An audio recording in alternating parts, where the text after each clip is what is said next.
So there he is, right in front of us. If lions have ever shown aggression towards me while following them in a vehicle like you're doing now, I don't really know. On foot they can be a bit more aggressive because they feel threatened. On foot they feel threatened by us. They would quite often threaten back. But in vehicles, they don't perceive us as a threat. So unless you really do something to annoy them or harass them or something like that, then they might threaten you back. But otherwise, not really. They're very used to the vehicles being part of their space. Let's get your view of him. He's moving quite fast.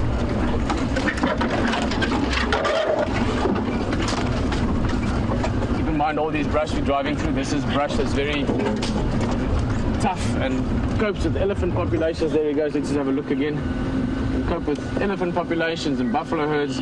So some of these branches we're driving over, they just pop up again afterwards. So just in case it's maybe the first time you're following something with us off-road.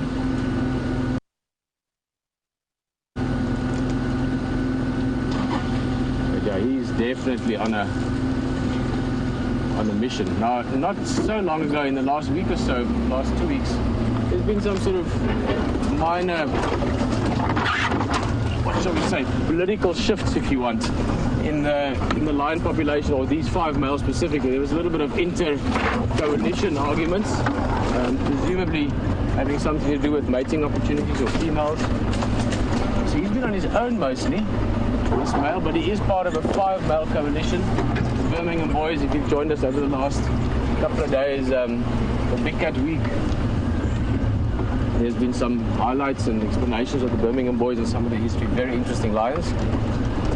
But it's been quite a while now since he's been with the rest of his group.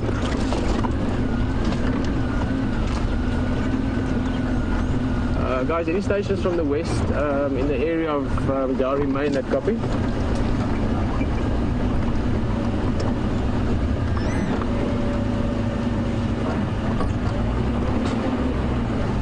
Guys, if you can copy, we're following Medora and Gala. We're going to come out in Gowrie Main in a few minutes. He's heading south, if anyone's in the area.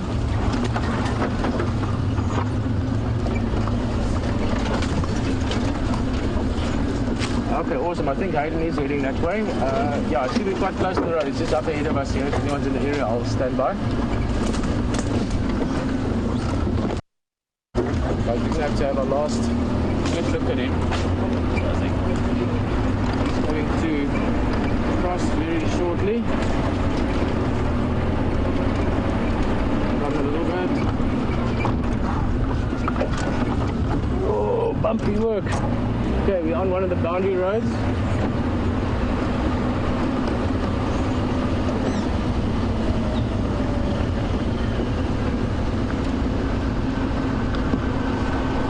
Oh, look at that. Look at that. There was a lot of bush to follow him through. You can see his right eye. In fact, it's so much better now. About a week ago, that was almost swollen shut, covered in blood, one of the injuries he carried. But wild lions typically have a lot of injuries like this, so.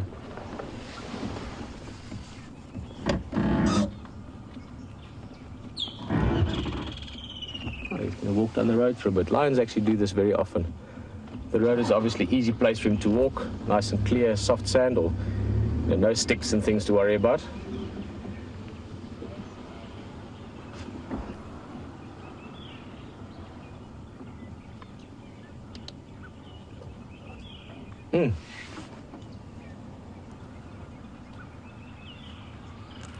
Wow. Well, that's how far we're going to go with him. This is one of the human boundaries. We've explained this a few times before. It's one large open ecological area, but different people own different parts of the land, so we don't go everywhere. But he's heading south. Good to see him. Good to know he's in good shape.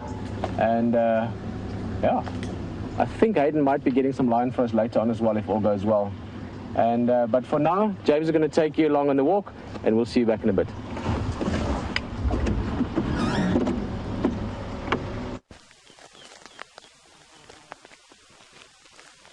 We're just looking, everybody. Inside here, there was a squirrel alarm calling.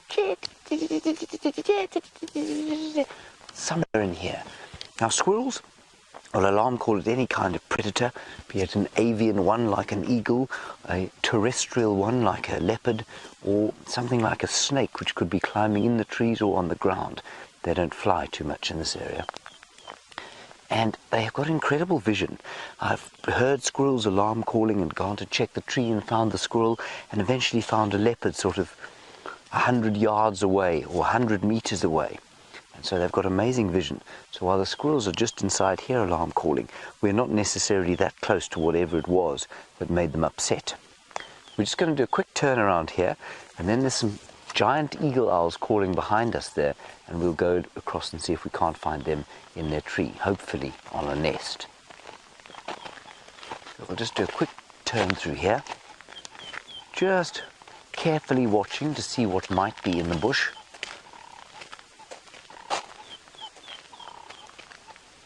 You can hear lots of birds going, white-browed scrub robins, doves. We had a lovely little interaction with some tawny-flanked priniers just now. They're fairly nondescript, but they were giving a real aerial display. Impossible to film, of course. Well, not without making you extremely nauseous. We'll head here, Andre. Right.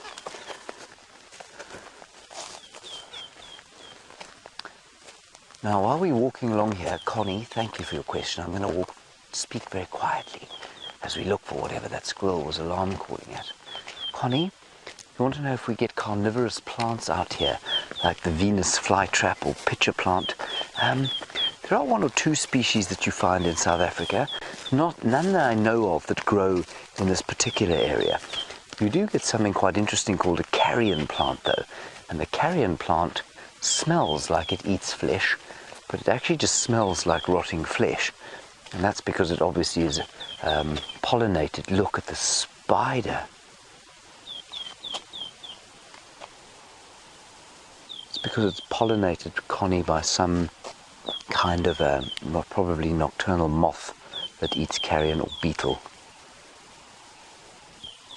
Isn't that beautiful? Does that help you with the hand behind or without, Andre? Yeah, good. Isn't that lovely, everybody? Tiny little spider. Bright green. I don't know what kind of spider it is. It's one of the orb web spiders. There he goes.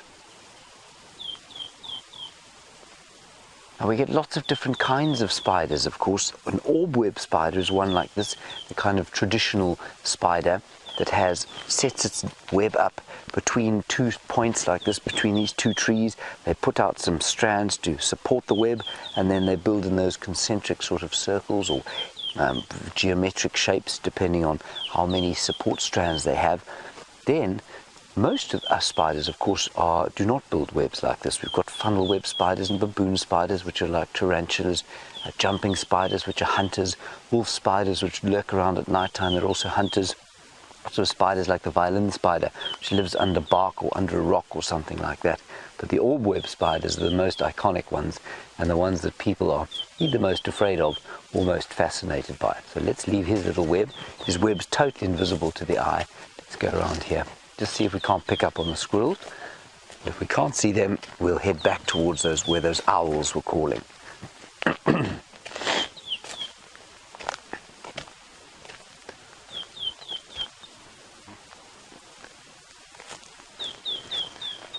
All right, while we're looking around here, Hayden's got some interesting things with long noses to show you. We'll head across to him, and I'll see you just now. Well, we just got word that some of the Birmingham boys are on Arethusa, so I've come up here. And you know when you're late for a meeting, you know when you're late for an appointment because the traffic's really bad? Yeah, I've got traffic. I've got a breeding herd of elephant here, and obviously we don't want to startle them, and we want to be very, very gentle as we approach always. And the whole idea about approaching a breeding herd of elephants is just go in slowly, slowly, let them know you're here, no startling. Just make sure you're checking all around you as well, because you could just drive right into the center of the herd, and there's elephants over here. There's elephants over here. And then you're actually committed to a situation where you can't move, and you've got to be very careful.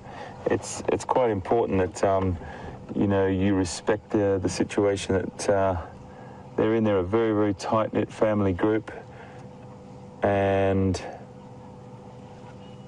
I definitely have got elephant all around us at the moment.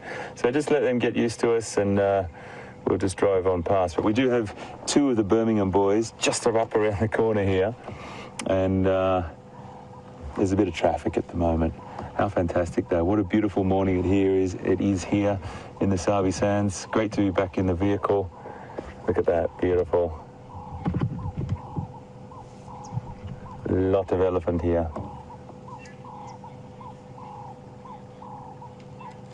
So nice, so peaceful.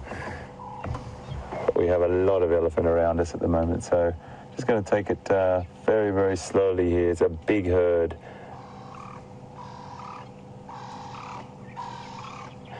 And you can see there's about 6 or 7, 8 tails. The other one, look at that little baby. How beautiful is that? That's a youngster. Wow, that's not very old at all. Probably only a couple of months old, I'd say. Gorgeous little babies.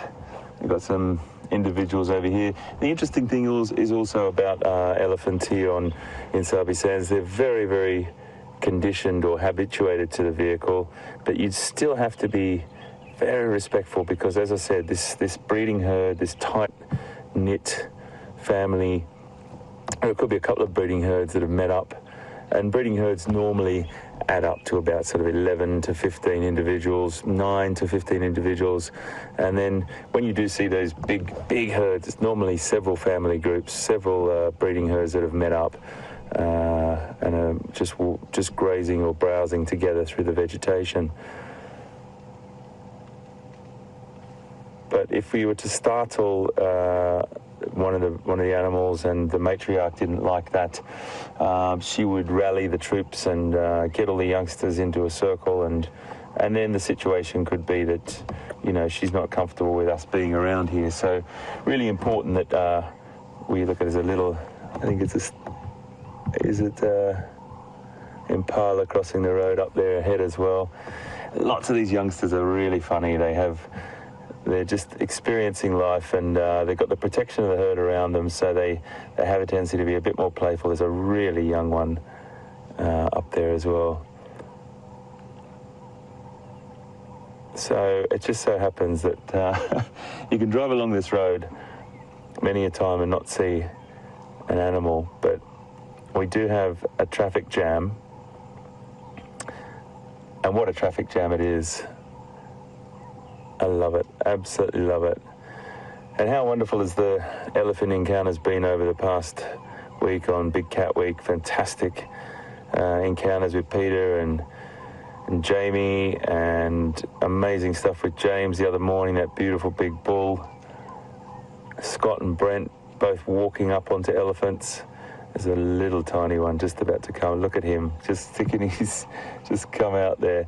So when the animals are that age as well, the mothers and the matriarch are very, very protective over the situation. Look how beautiful that is.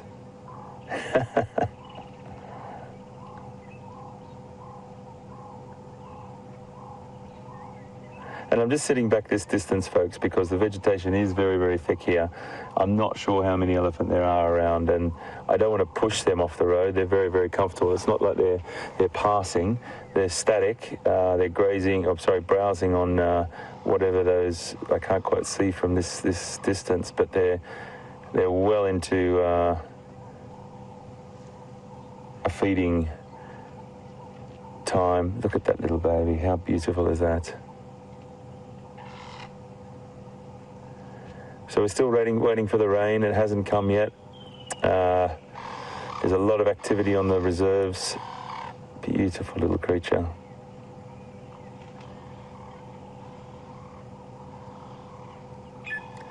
You'll probably creep up a little bit closer. Just getting a gauge of...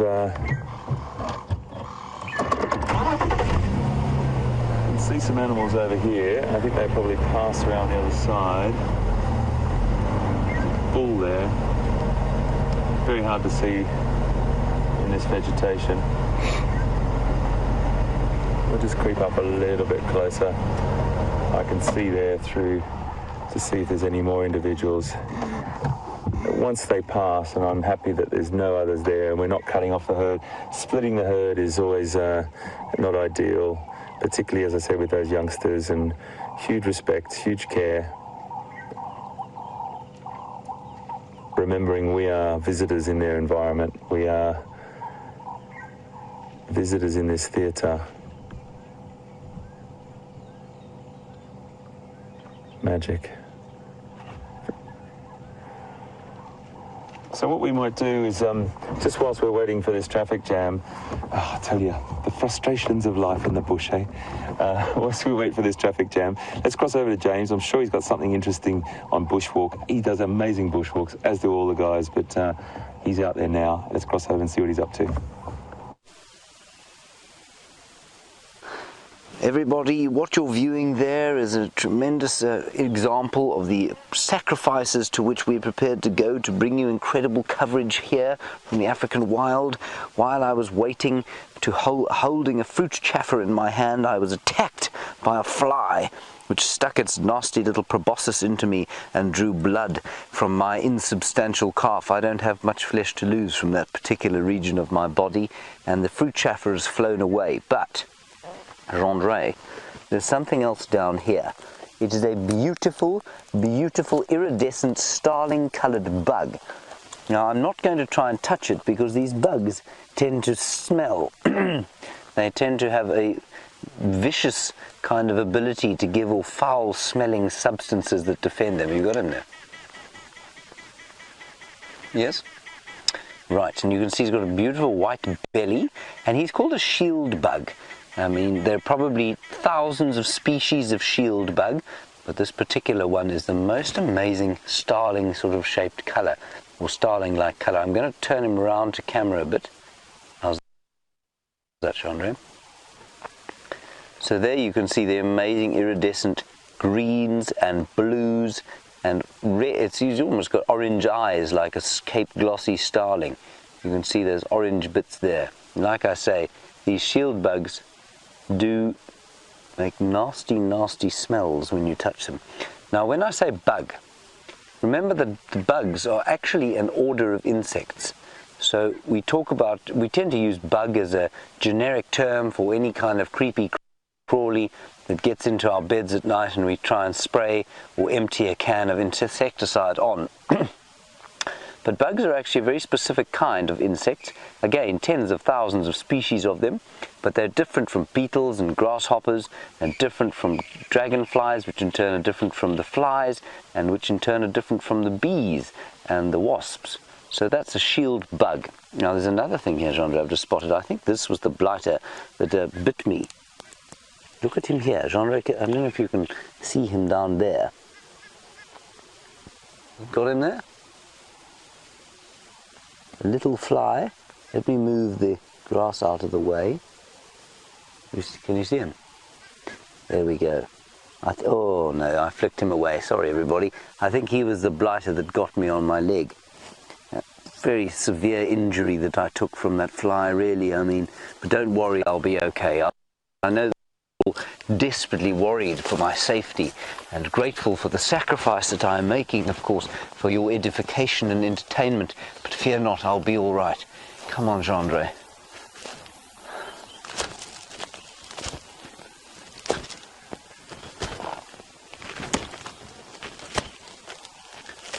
I'm just kidding, everybody. I'm not really limping.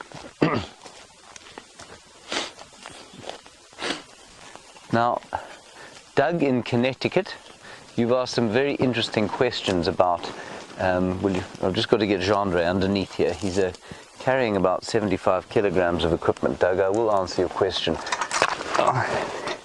Thank you, Gendre. Now, not only have I been savaged by the insecta of the area, but you've beaten me with a stick, with a tree. Doug, if you want to know if there's any kind of minimum distance that we need to be able to see when we're in the bush to make it safe for us to walk, Doug, there's no real minimum. You do need, I mean, obviously the more open the area, the better it is. And the thicker the area, the slower you're going to walk, the quieter you're going to talk so that you can hear what's going on. Because animals do kind of, you can hear them moving through very thick bush. And it also depends on how many people that you have with you. So if I was guiding 8 people on a walking safari, I would be very reticent to walk through a very thick area. We'd walk through it very slowly and very carefully, stopping every few seconds to listen. But when there are 2 or 3 of us, we can walk a little bit more quickly. When there are 2 or 3, just watch out here, I'm really going to catch yourself. When there are 2 or 3 people who know what they're doing in the bush, then it's much better. Then you can move a bit quicker. So it just depends on the experience of the people you're with. Are you on fresh tracks? Are you not? Is this a known area for certain animals? So there's no real hard and fast rule about how thick it needs to be or what the visibility can be. I've walked through areas where you can't see a foot in front of you, but you walk very slowly and just keep careful. Probably wouldn't take 8 people with you on a walk-through area like that. Thanks, Doug, for your question. Let us continue on our way. I'm still heading towards where those owls were calling. It's just up here, and I'm hoping to be able to spot them, possibly in this large jackalberry tree here. Well, the jackalberry tree is one of our most iconic trees. They grow along these drainage line areas.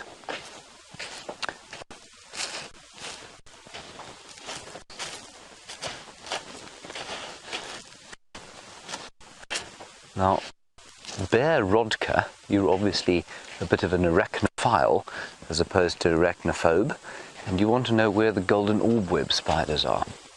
Bear, if I may call you that, they are not out yet. They'll come probably around January when the main rains come, and they, for those of you who don't know, golden orb-web spiders, these incredible black and white and orange and yellow spiders, huge things like that, that will sort of hang themselves, string themselves around the place on these beautiful golden orb webs.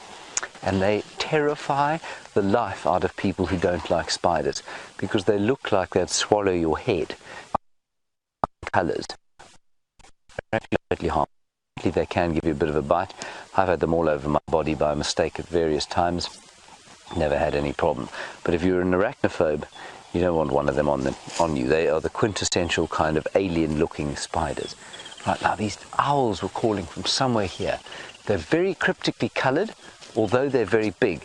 They're almost as big as the, I think it's called the grey owl in Europe. They're a huge owl, and they're almost the same size as that, but they're still very cryptically coloured. And they're like the big trees next to the drainage lines here. And I've seen them around this area before. I think they were pretty much in the area where they were calling from, so we're going to look very carefully up into these great ebony jackalberry trees and hopefully find the pink eyelids of the giant eagle owl looking down on us.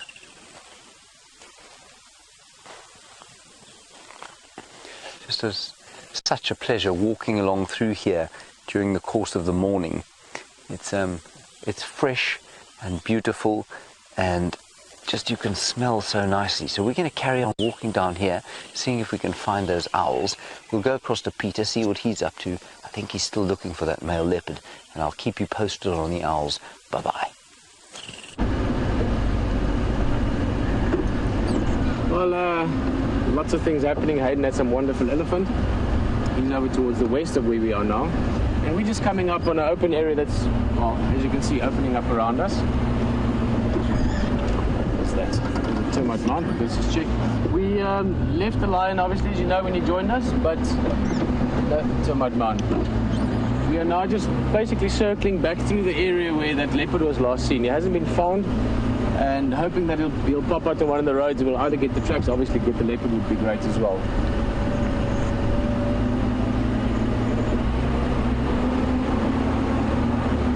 Let's see here.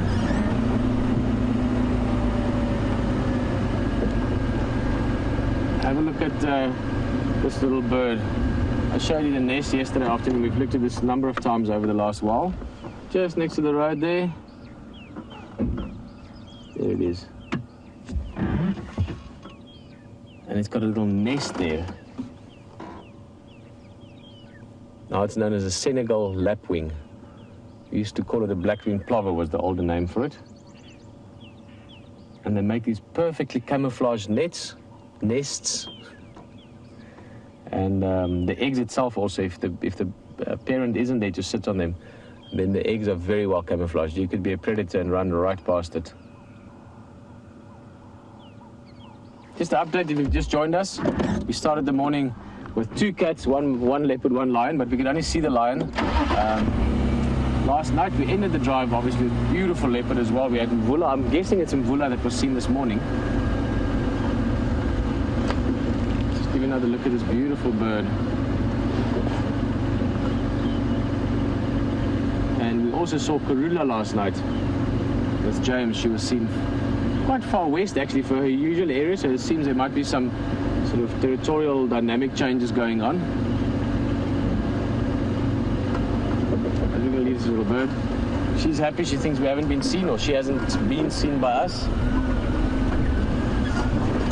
Amazing. All the different animals have their ways of surviving and making do and ultimately procreating, getting babies, passing on the line.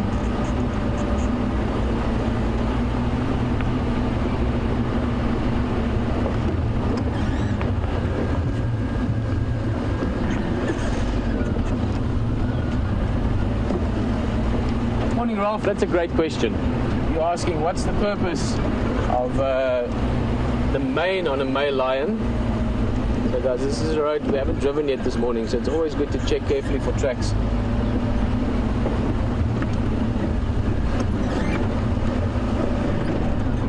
Ralph, the mane of a lion, there's probably a few other secondary reasons as well, but there's definitely some correlation to a healthy big mane and attractiveness, if you want, to the female. So firstly, big mane, a healthy looking lion, and obviously if he's taken over an area, then have the opportunity to mate. And then there would also be a secondary benefit, I'm sure, and maybe not even secondary, maybe primary as well, is that when lions are fighting, that provides them with a great safety collar, if you want, or safety net around their necks. It's very, very thick, the mane of a lion. I've been fortunate enough on numerous occasions to put my fingers in there and feel it, and it's a very, very sort of, coarse would be the wrong word, but quite a dense mane, I think is probably a better explanation. And it's got a slight sort of frizziness to it, so the hair are also tangled into each other, so it's difficult to get through to the skin on the neck if you were another lion trying to fight and bite you. So there would definitely be some barrier or safety protection benefit to it as well.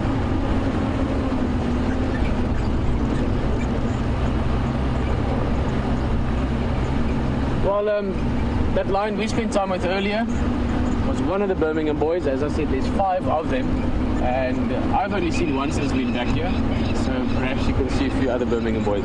See you back in a bit.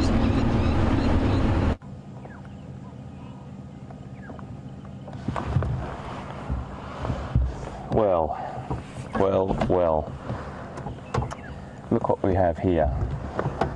I haven't seen these boys for about probably 6 months, and they are very, very special to me. These cats, these are 2 of the Birmingham boys, and we are about probably 10 feet away from them.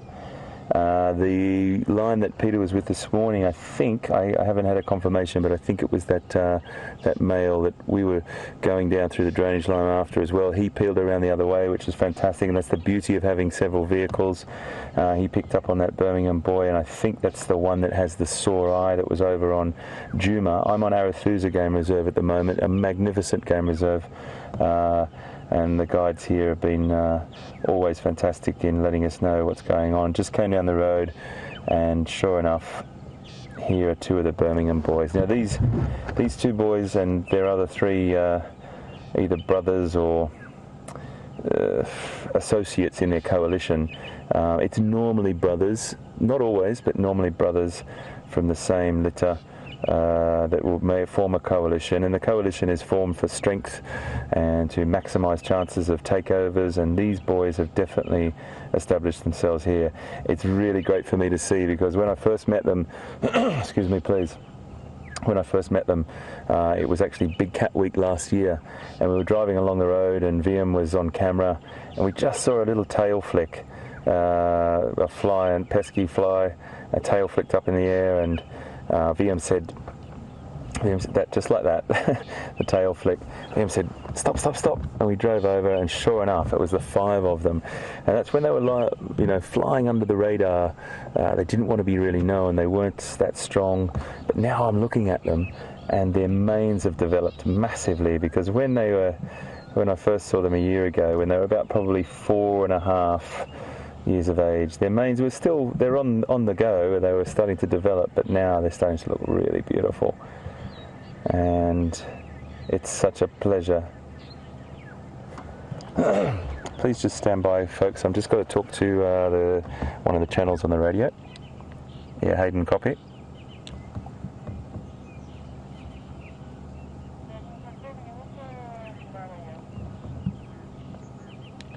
Yeah, copy, Jamie, with the Ngala, and just myself on lock. Sorry folks, just letting, Jamie was just interested to know if I'd made it down here.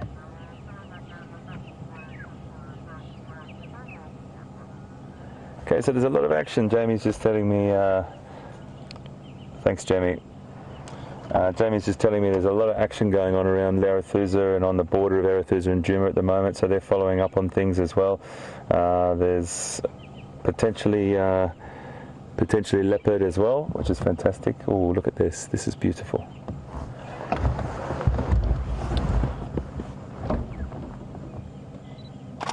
I'm just taking a few photos, folks, because I haven't seen these guys for quite some time. So you might hear my camera clicking away.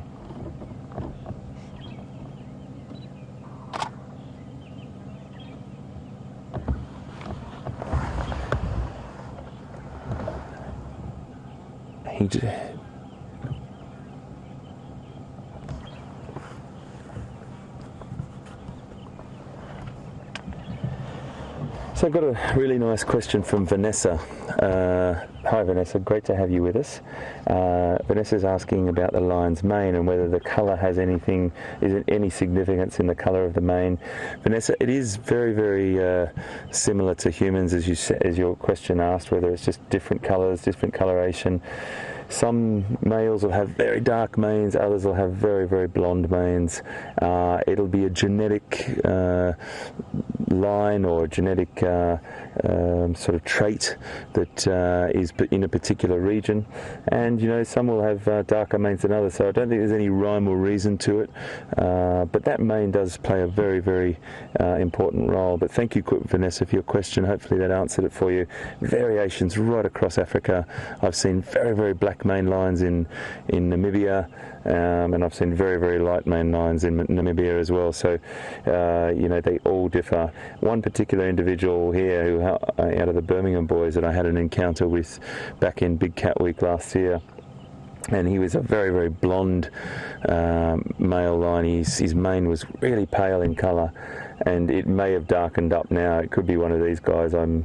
As I said, I haven't seen these guys for 6 months, but he had a very, very blonde mane, and I came around the corner and there he was sitting on the road, and he walked right past me, so close to me. These are beautiful, these guys. I just love them. The Birmingham boys, my favourite coalition of male lions here. But it's just an incredible thing. The mane sort of serves as a display of size and strength, but it also gives the animal a great sort of buffer, if you would like to say, or for want of a better word. When they do fight, if another male does grab them around that mane, it is some form of sort of a protection, I suppose, even though they will penetrate that mane, but it just is a little bit more of armoury, I suppose, to protect their head and neck. it does make them very conspicuous as well. So unfortunately, you know, a lot of people think that male lions don't hunt. They're extraordinary hunters. They have to be. These are all males, the 5 Birmingham boys, so they have to be able to hunt. It's just that they are quite conspicuous with those males, so they are detected by prey much more easily. Hence, the females without the mane are a little bit more sleek and inconspicuous.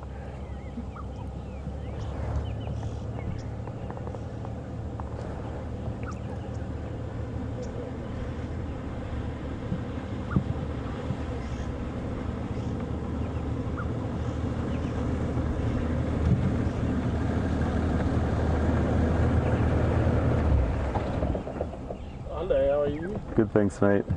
Just might have heard another safari vehicle, another game vehicle turn up behind us. You might hear some people talking, so it's always important that we share these sightings.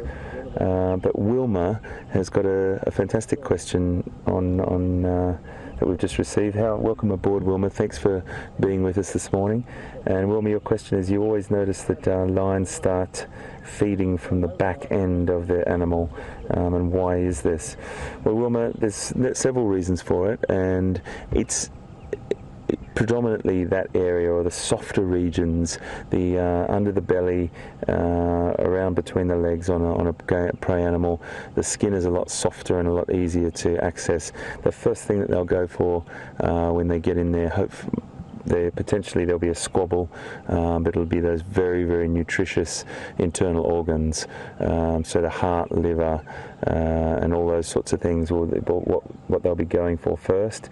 And once those are all finished, they'll start to go for the meat and then the tissue, and then they'll start to probably have a little rest and then carry on. And the pecking order is normally the most dominant animals are going for getting in there first, and the less dominant have to wait their turn. And you do hear a lot of squabbling and carry on. It can be quite a dangerous situation to be in the feeding frenzy of a lion kill, particularly when it's a big pride, or what they call a super pride, numbers up to 40 sometimes up in the East Africa. They don't really occur down in South Africa, but you get on Serengeti and Masai Mara, these massive super prides, which are incredibly fractious coalitions of males, gangs, and it actually starts sort of like gang warfare. Very, very tricky to be in those feeding frenzies. But down here, where we've got these male lions, there still will be a hierarchy between the 5 Birmingham boys. They normally get it together. But they sort of split as well. There's 2 animals here, and Peter had that other individual, and I don't know where the other 2 animals are at the moment to make up the 5 Birmingham boys. But thank you for your question, Wilma.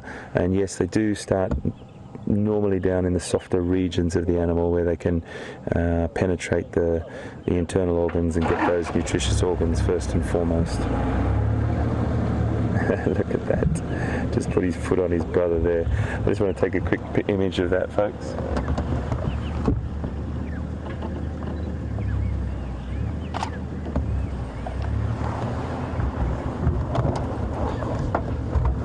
Oh, they're magnificent, aren't they?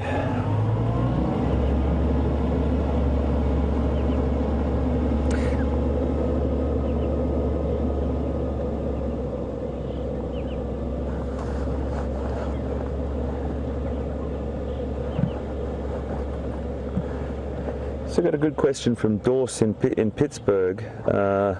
Welcome aboard to you, and thanks for joining us. Great to have you on board in this beautiful morning here on Sabi Sands, on Arathusa Game Reserve, where I am right now, with these two of the 5 of the coalition of Birmingham boys, they're known as. And your question is whether the other individual that we've been seeing the last few days will be allowed back in.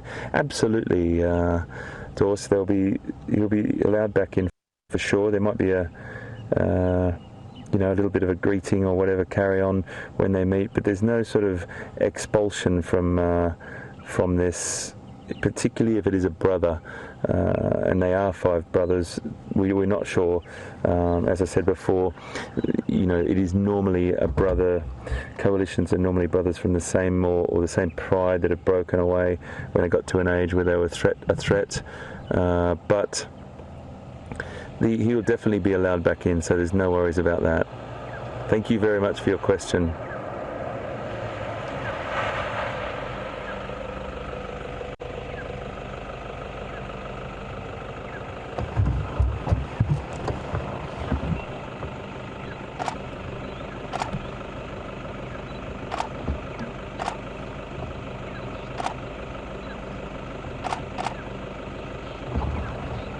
Just wanted to take a few pictures. I think that's the blonde male over there, folks, the one that I was talking about. It's just got his head up now. I just want to take a few ID photos, so please excuse me clicking away.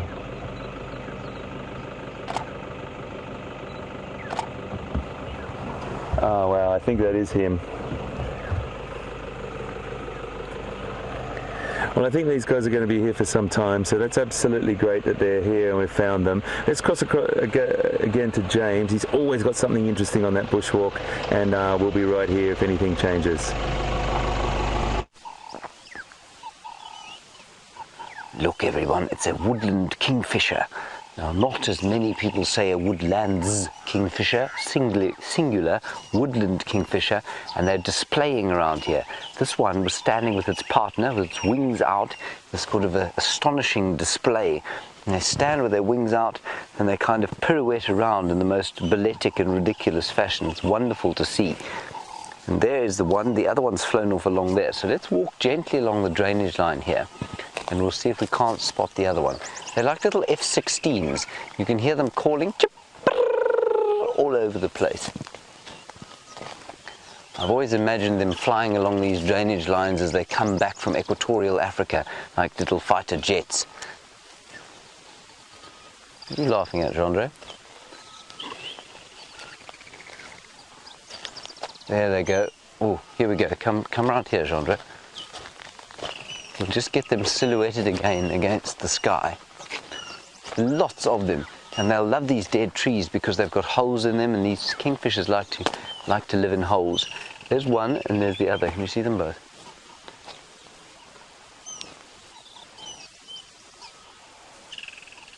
It's wonderful. The sky is this wonderful golden grey colour. There are a whole lot more birds sitting on a dead tree over there to the left hand side. Some hornbills and some doves enjoying the same view. Oh, look, look, look, look, look! Jean-Andre, there's a gymnogene, African harrier hawk, being absolutely attacked by a fork-tailed drongo. All the other birds have flown away. You can hear them alarm calling. Well done. Good job, Jean-Andre. Not easy being a cameraman out here, I tell you what, especially on foot. Alright, let's head back to Hayden with the flat cat as they've been described, and we'll carry on walking along the drainage line here.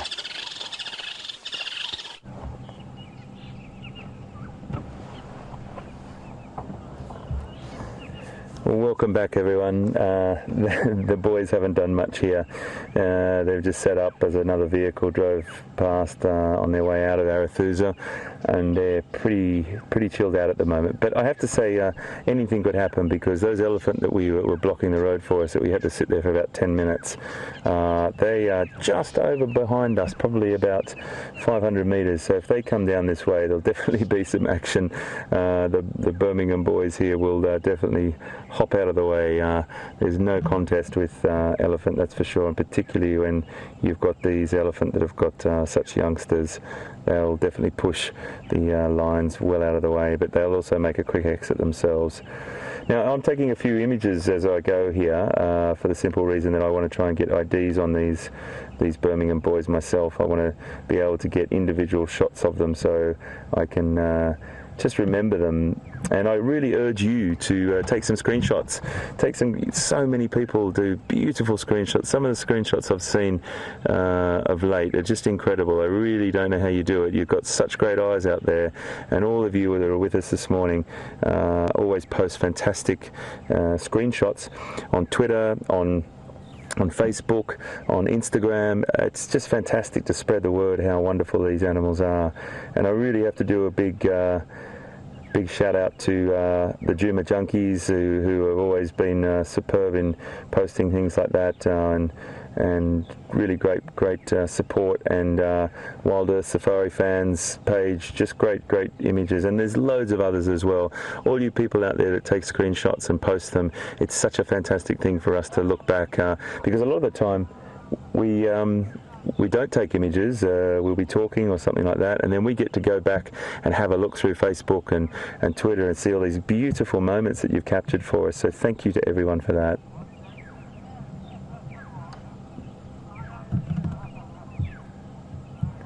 So we've got flat cats at the moment.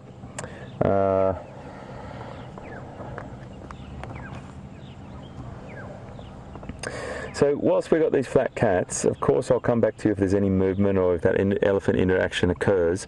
And the great thing this morning is Peter's out. I think Peter might be looking for leopard. I'm not really sure where he is at the moment, but I know James has got something leopard-like. Let's cross over to see him and see what he's up to. I don't know about leopard-like, but it's got a leopardish name. And this particular reptile that I'm about to reveal is not a very clever one. His bottom is sticking out the back end of this sort of grassy patch here, and rather like a 2-year-old human being who thinks they can't be seen when they hide their faces. That's what this tortoise is doing. Let's have a look here.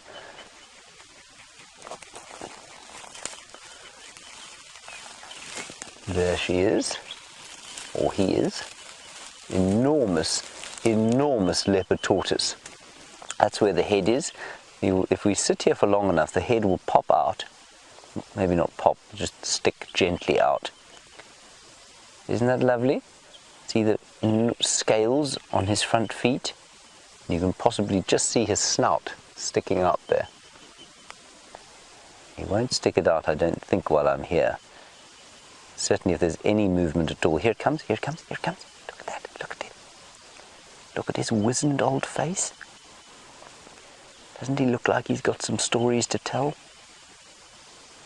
They don't speak very good English though, so unfortunately we're unable to have the stories that they have. This tortoise is probably, I don't know, probably 50 years old. Just spectacular. They can live for more than 100 years.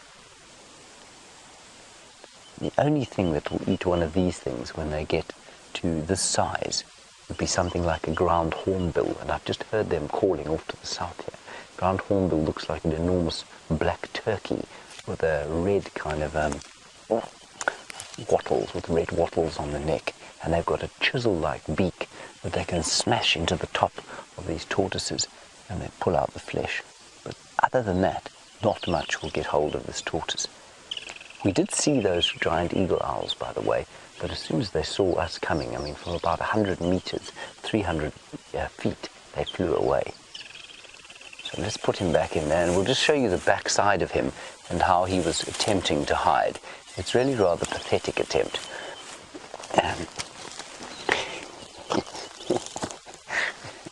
This is how he was spotted. So not hiding very effectively at all. Wonderful stuff. Now I think the time has come for a bit of breakfast. Do you like some breakfast, Jean-Andre? Right. This tree has got some vicious thorns on it.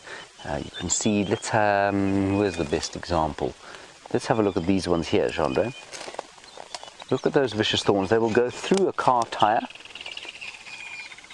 But they're one of the elephant's favorite foods, and in the absence of elephants, this zebrawood tree will grow into a sort of tree that you can plank and make into furniture or certainly musical instruments.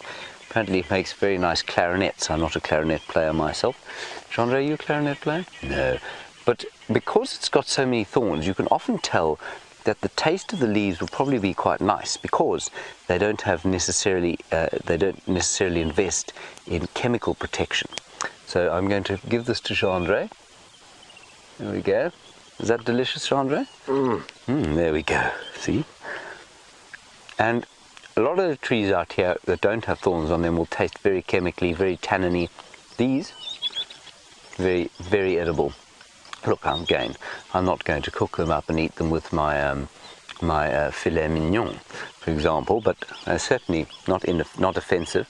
And so there are two strategies out here that animals employ. One, they'll have thorns, physical kind of hindrances to animals eating them, and the other is the chemical kind, and that makes the leaves really taste bad, and you can absolutely taste the difference as a human being. Let's wander along the drainage line. We're going to go across to Pieter, get an update from him, and I'll keep you posted as we find different kinds of breakfast to eat on the way. Bye-bye. Think now. Well, welcome back this side, and we've been looking for all the big, a friend of mine used to always say the big hairies, but we're following the tracks of a leopard, couldn't find him. We decided to just go for a bit of a drive up towards Biltfontein Dam. And this is one of my favorite antelopes. We don't see it all that often. We see it often, but we don't get to actually look at it all that often. They tend to be a little bit skittish sometimes. And this is a female steenbok. And she's heavily pregnant. She's going to have a little lamb. And when I say little lamb, I really do mean that. This is the smallest antelope we get in these part, or in this part of sort of Africa where we are. You get a few other species of smaller antelope, but not here. And she's going to have a tiny little lamb quite soon. The male steenbok will be somewhere here as well. Steenbok are monogamous, so male and female form a permanent bond. Quite well see the male. They have not very large territories, normally sort of 2 to 5. So let's say average of, it's an average of 5 hectares, a little bit smaller actually. That's about sort of 2 to 5 would be about 6 to 15 acres in terms of the area that they live and move around in.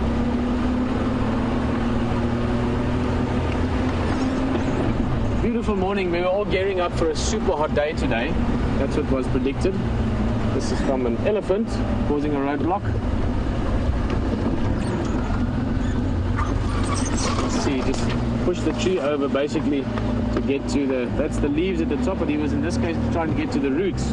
There you can see some of the roots sticking up a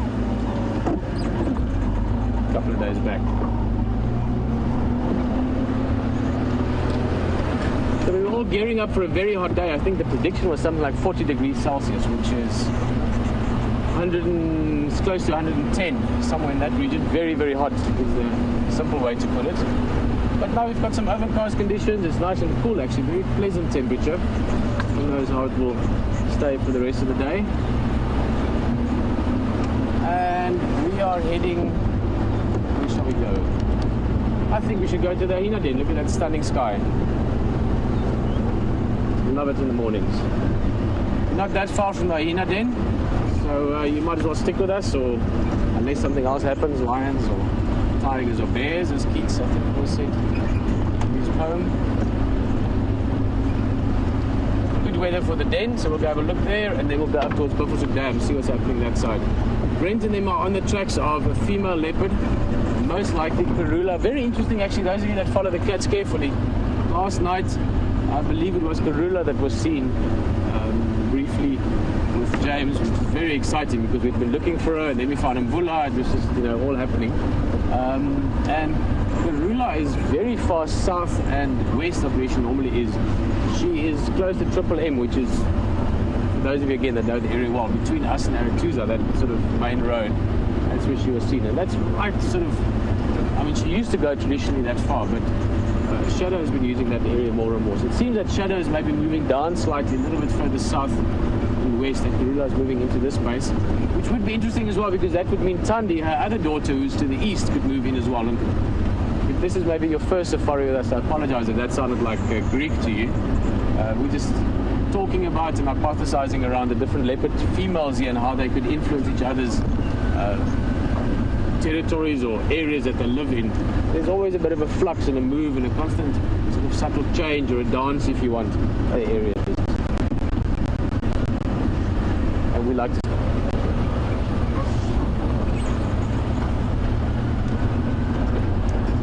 Well, that's our plan. We're going to continue along. As I said, we're going to go to the hyena den quickly. It's not far from here, 5 minutes or so. If there's activity, we'll get you back to us. In the meantime, James has got something interesting for you on the walk. Enjoy it. Well, everybody, can you believe the colours out here? So often people think of Africa as being fairly green or sort of mono-coloured green with great blue skies. But if you look carefully, you can see the most tremendous colours. And these are two jewel beetles, yellow and black. Obviously, you can see that with a bit of orange on them. And astonishingly, these are two of the least colourful of their kind. But they're just very pretty. And you probably can't see top from bottom, perhaps. The bottom is the sort of orange, the super zoom. See the eyes there, and they're just resting quietly as it gets quite warm. And then they'll probably move off and do a bit of feeding. They'll probably eat on sap. Some of the jewel beetle adults don't eat at all. But they're youngsters, so I mean they're beetles, of course, so they start out life as a little worm, and some of them will remain as youngsters for up to 35 years before they attain that kind of colour. That's it. They're the longest living of any insect that we know of. Isn't that amazing? 35 years. Now come over here, everyone. Walk carefully. Don't stomp too much. And what you can see is the nest of a Polyrhynchus. Now Polyrhynchus could be a, I don't know, a city-dwelling banker or a lawyer, but in fact it is the generic name of this kind of ant that makes a nest like that. You see that there, Jean-Ray? That's the entrance to the subterranean nest of the Polyrhynchus ant. And if we zoom out again, I'll try and show you the actual ant itself. They're very clever at hiding.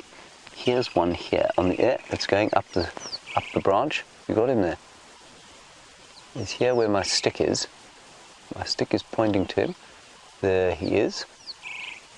Got him there? Sorry, this is very difficult, everybody. This is not easy to try and film one of these things. They move very quickly. There we go. That is the Polyrhynchus ant. And while I'm not going to do this for you now, they actually taste really nice. They, if you can eat the abdomen, and it tastes like a delicious lemon drop. They've got sort of probably ascorbic acid of some kind in them as a defense, and it does taste really nice. So Jean-Ray, you can see there, is a master of his craft, filming the Polyrhynchus ant as they fossick about on this spike-thorn bush. And I like this bush because it has a wonderful Latin name. Its Latin name is Gymnosporia buxifolia. And if you ever need to warm your mouth up in the morning and it's cold and you're about to make a speech, say Gymnosporia buxifolia 47 times, and you will be warm and ready to speak. Right, on we go. We haven't moved actually, whoops, very far from where we had the kingfishers a little bit earlier. So we're going to try and put a bit of distance on us. And I can just see that African harrier hawk flying gently. He's probably going to pop out here. There he goes. No, sorry, I really did put Jean-Ray under the bus there. Anyway, the African harrier hawk was flying through there and probably looking for different kinds of nests to rob. Oh, sorry, before we move on from here, look at this beautiful hibiscus flower.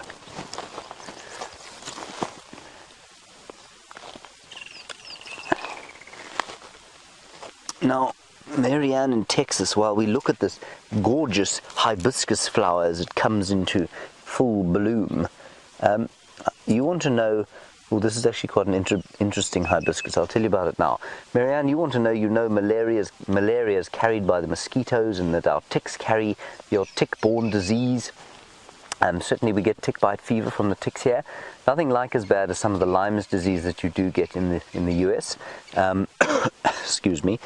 And you want to know if there's anything else that does... let's go, sorry. Marianne, I'll get back to your question now. The only thing you've got to watch out for fly-wise is a tsetse fly. Let's head across to Pieter. He's got something very small and very sweet to show you.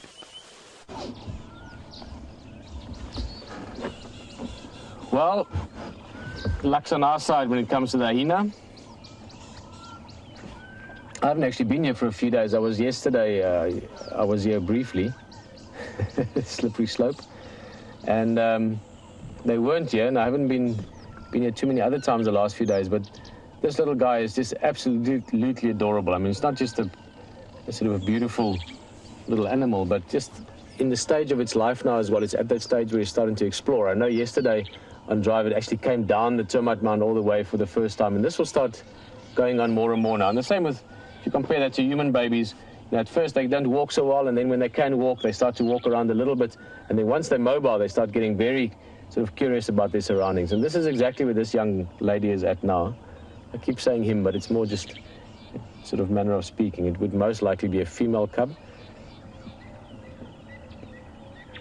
Beautiful, devoted mother, probably her first litter, just looking at her condition. Well, almost certainly her first litter. And a lot of patience. She's been a great mum, what we could see. Being very happy to provide herself as the playground and the jungle gym for young hyena to play on and get those muscles working and coordination getting better. And this is going to be a lovely journey over the next couple of weeks and months, seeing this youngster grow up.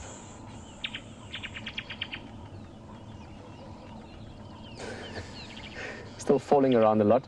Keep in mind, this termite mound is quite a big termite mound, and the slopes would be, I would put it probably at about 35 degrees angle or so. So if you're still a young animal with the coordination still being in the developing stage, you could easily lose your footing and tumble and roll down quite often, as we've seen a few times.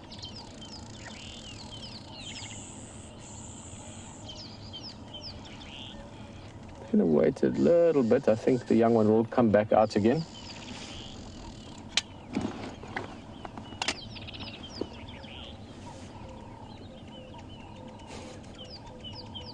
That's the main entrance there, just if you sort of follow her nose down in front of her. That area is where they go into the den, and inside this den will be quite often multiple chambers. You'll also be able to go through the den and come out at another entrance. There's like a back entrance. Oh, there's one of his favorite things to hunt. Mum's ear.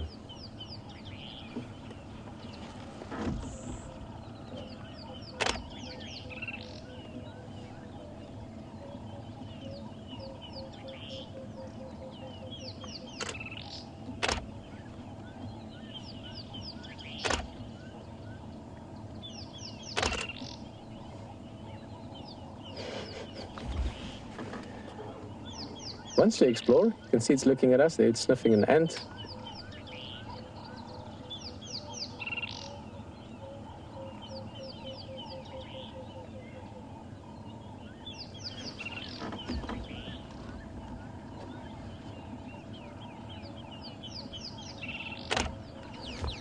It's just taking, as you can hear, some pictures here. This is a beautiful, it really is a beautiful setting for taking images. I mean, this has been one of the sort of factors of having such a good time here is obviously, I mean, I don't have to say this, but super cute baby animal, you know, healthy, beautiful mum, lovely interaction and playing, but also that sensitivity between them. That's all been part of it. But visually, this is just so striking because they're higher up, so they're sitting at eye level with us. So the aspect from which you see them is beautiful. Also from a photographic point of view, I've taken some magic pictures here, and I know many of you have grabbed some beautiful screenshots as well. Effectively taking your own pictures on drive, which is actually one of the aspects of this LiveSafari experience that I'm still very keen to explore and play with down the line, is the photographic aspect. Many people that are wildlife enthusiasts like yourself, like me, like to capture moments and take pictures and take images. So it's been brilliant. And also, just while we're doing that, I wouldn't mind giving a big thank you to so many of you for grabbing beautiful screenshots and videos and highlights, and you've been posting them on our pages, personal pages, on my page. Thank you so much for all those beautiful stills images that you guys are putting out there, as well as on the WildEarth pages and the different pages for the leopard and so on. It really is fantastic to have such an evolved or involved community is the one word, I guess. Friends really is what I think of most of you as. And I don't mean that in a funny way. If I don't think of you as a friend, just because I haven't known you long enough. Oh, look at that. Yeah, she's in such good condition, this female. So there's something very comical about her. I'm talking about the young one now.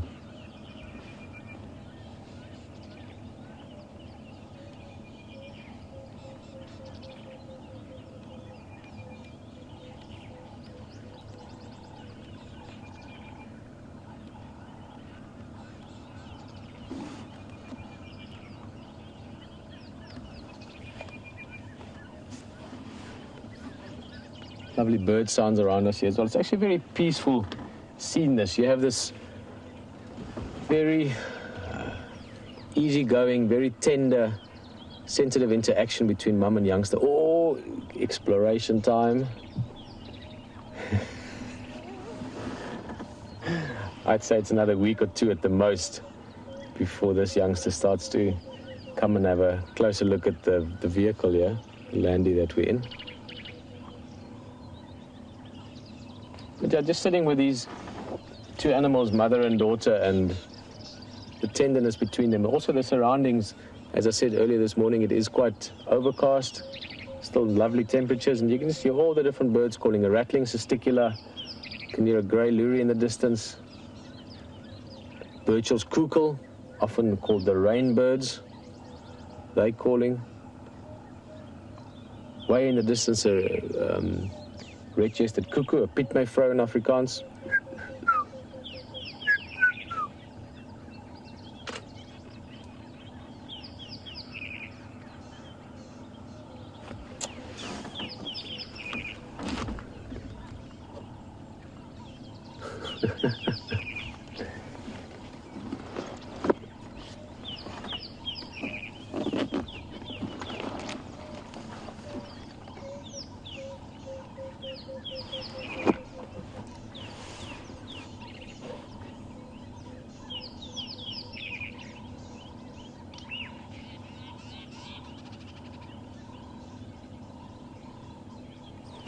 Hyenas have got compared to many other predators, a long, sort of closely involved period of time that they raise the youngster. What I mean with that is, with lions, for instance, after not that long, 3-4 months even, the cubs are suckling less and playing more with the other cubs. Obviously, they're very social animals, but with the hyena, up to 2 years that the mother will, that the cub will suckle from the mum. I think the cub's stuck at the moment. Mum's taking a rest over the back legs.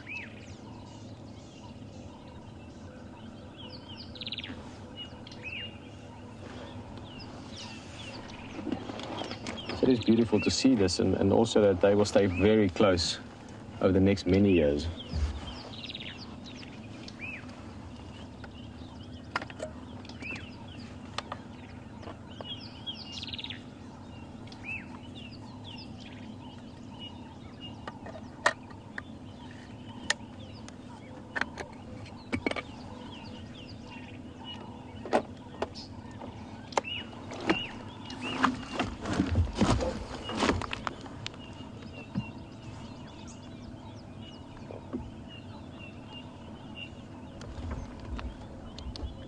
Hello, Joel. You're just wondering, at what age do hyena cubs start to eat meat? Well, even this young one will already start chewing on things. Hyenas are actually born with teeth, which is not typical if you compare again to other big predators. But those teeth are mostly used for competing with the other cub while it's being born, often even killing the other cub, but that's a whole different discussion. In terms of them eating meat, they will start quite young. Even at this age now, if some meat was brought back to the den, or bones or things like that, the youngster would start chewing on it. But they will still be reliant on mother's milk for well over a year in the case of hyena.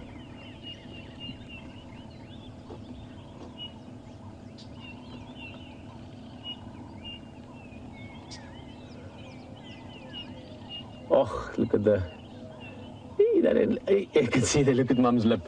Little snarl there, you can see. The youngster's now chewing into her ear. And very sharp teeth, very, very sharp, needle-sharp teeth, in fact. And I'm sure could hurt almost like a sting sometimes.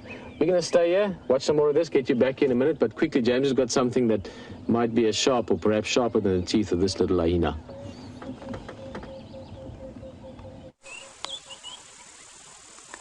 Every little dung pile, every tree, Every piece of fallen wood is an ecosystem on its own. And look at this incredible thing that we have inside here. There's a scorpion. In Latin, it's called a Pisticanthus asper, or a bark scorpion. And there are termites crawling all over it, which seem to be being left unmolested. But if you look up here, Jean-Ray, there was something that wasn't left unmolested at all, and this was a cricket. You can see here the leg of the cricket that was devoured. John is just going to come around and show us here. Cricket that was devoured by the scorpion sometime during the night. And what they do is they've got these very specialized hairs on the front of their pedipalps. The pedipalps are the basically the pincers, if you like, and the hairs are called trichobothria, and I don't know why they're called that. It's just quite a nice word, trichobothria. And the trichobothria are tremendously sensitive. They can sense the slightest sort of gentlest air movements, and that's how they hunt at night, because they're largely blind, especially when they're hunting under the bark like this. So the scorpion will hunt with this, sensing different air movements from its prey, and prey in this case was a very large cricket. I've just seen another cricket actually in here. Jean, if you come through here, you'll have a look. There is another little cricket, and if it doesn't watch out, it's going to be eaten fairly soon. Have you got him there, Jean? There. Very well hidden cricket just underneath my dung bespattered stick. Right. Okay, let's head back to the hyena cub. I believe it's quite hungry, having a bit of a suckle. We'll carry on moving, see what else we can find along this drainage line. See you just now.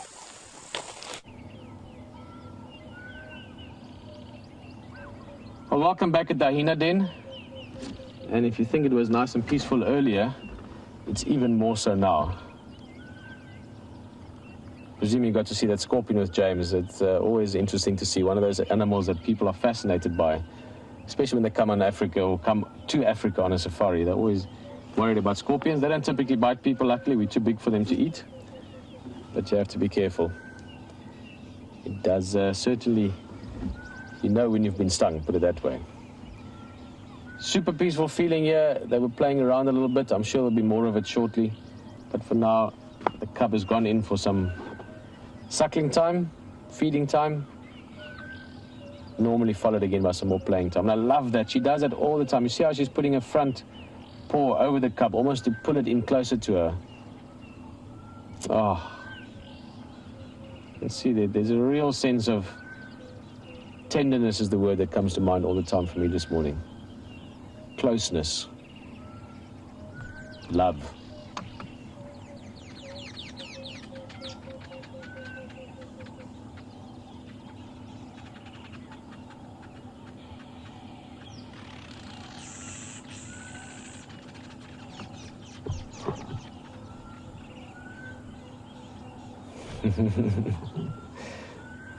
Well, I'm going to say a quick extra good morning because it is a lovely morning. And Lishan, hello.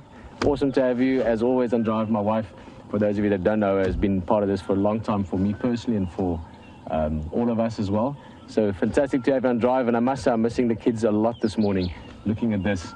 Our little son just started walking about 2 weeks ago, and I believe he's quite the sort of little operator. There's a spider web at home at the moment. So missing you guys a lot, especially looking at this little hyena, which I know you've enjoyed. Let's look at that.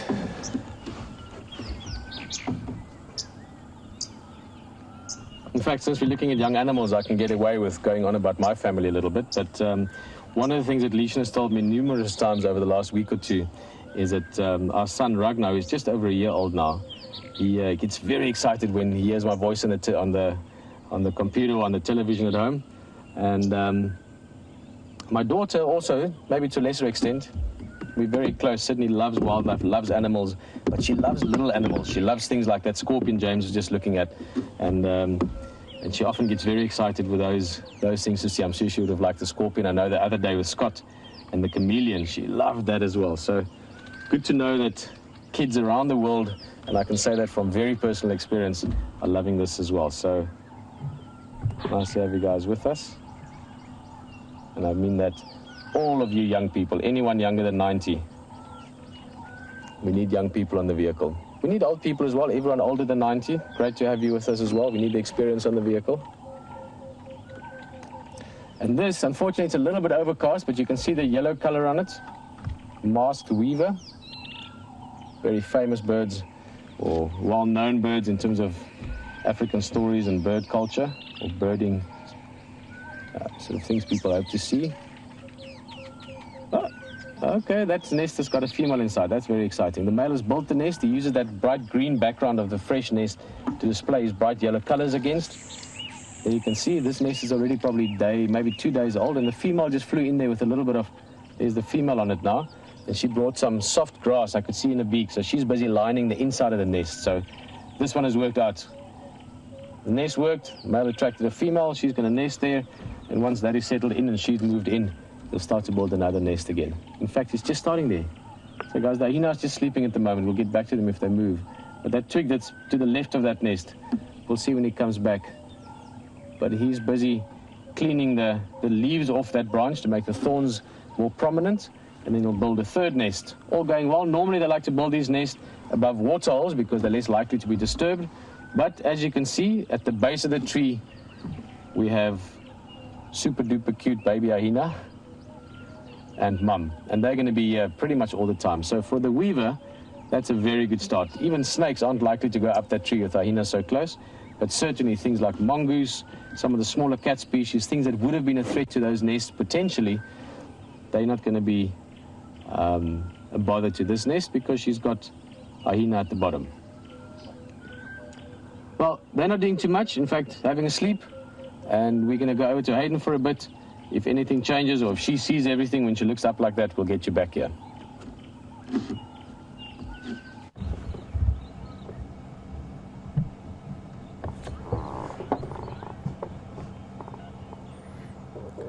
Well, there hasn't been a great deal of action here, folks. We had a bit of a rollover. The individual closest to us rolled over and put his feet on his potential brother. I'm not sure, we're still not sure, but if it is his brother, they're fantastic. They just crashed out right near us, about 10 feet away from us, 2-3 meters maybe at the most, and they are doing what lions do best at this time of the day, and that's sleep. About 20 hours a day they sleep. But an interesting thing is, you know, lions will, as all the predators are, opportunists.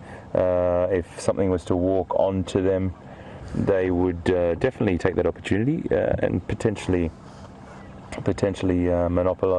utilize that situation to gather some food and gorge themselves and then sleep some more. Their bellies aren't super full, but they definitely look like they've had a feed either yesterday or I don't think last night. It's just a little bit too low. So I just wanted to give you a quick look. Tebs is going to have a zoom in on that back foot for you, and just have a look there. You can see a little bit of definition there. It's much easier to see on the front foot if he puts that paw up on the other side. But just whilst we're doing that, if Tebs will just swing around, I just want to show you something here on the iPad. And it's a really good little thing to have. It's just silhouettes of the two different prints. This is a leopard track on the left here and a lion track on the right. Okay. Very good to distinguish the difference between both. Now, if you come in a little bit closer, Tebs, for me, I'll just show all our wonderful people that are with us the difference here. There's a very distinct sort of wave or W, camel's humps, I always think, along the bottom there. And if you have a look at this along the lion's one, it's pretty much flat along the bottom there. The front four pads as well are, I'm sorry, the pads or the pads of the paw print are actually much more oval shaped than they are on the leopard. The leopard's a little bit more circular, so that's another giveaway. And the distance between this pad and the four pads there is also a little bit greater. So that's a really good way to see when you're looking at lion tracks. They are considerably larger than than leopard tracks, but sometimes if you haven't seen a leopard track, you don't really know what to compare it to. So it's a really great thing to have these silhouettes sometimes on apps and or in your books. I carry the iPad with me and my phone. I've got books as well, but it's really important to take those ID books out with you, and there's loads and loads of different apps you can get.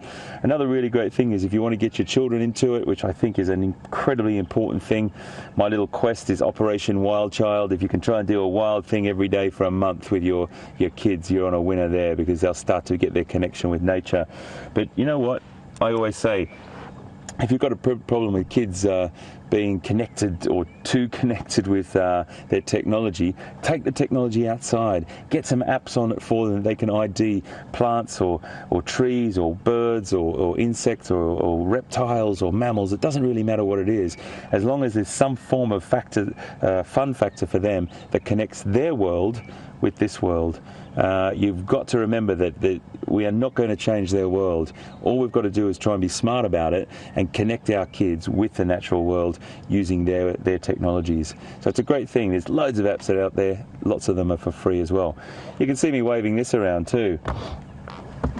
There's a great little story behind this. The lucky porcupine quill came out, and this has brought us quite a lot of luck, this thing. I gave it a bit of a rub yesterday for the simple reason that I was hoping that we would, it's just a bit of fun really, but I found this years back, a year ago, Big Cat Week, and it was the thing that gave us, we all used to play a bit with it and give it a bit of a rub before we drive out. Well, I brought it out yesterday and we certainly had leopard luck, and we've had lions this morning. So the quill is back, the lucky porcupine quill, and we're sitting with some flat cats at the moment. If we just go back and have a look at them now, you can see the muscularity down the back, and we'll just sort of look at the physiology.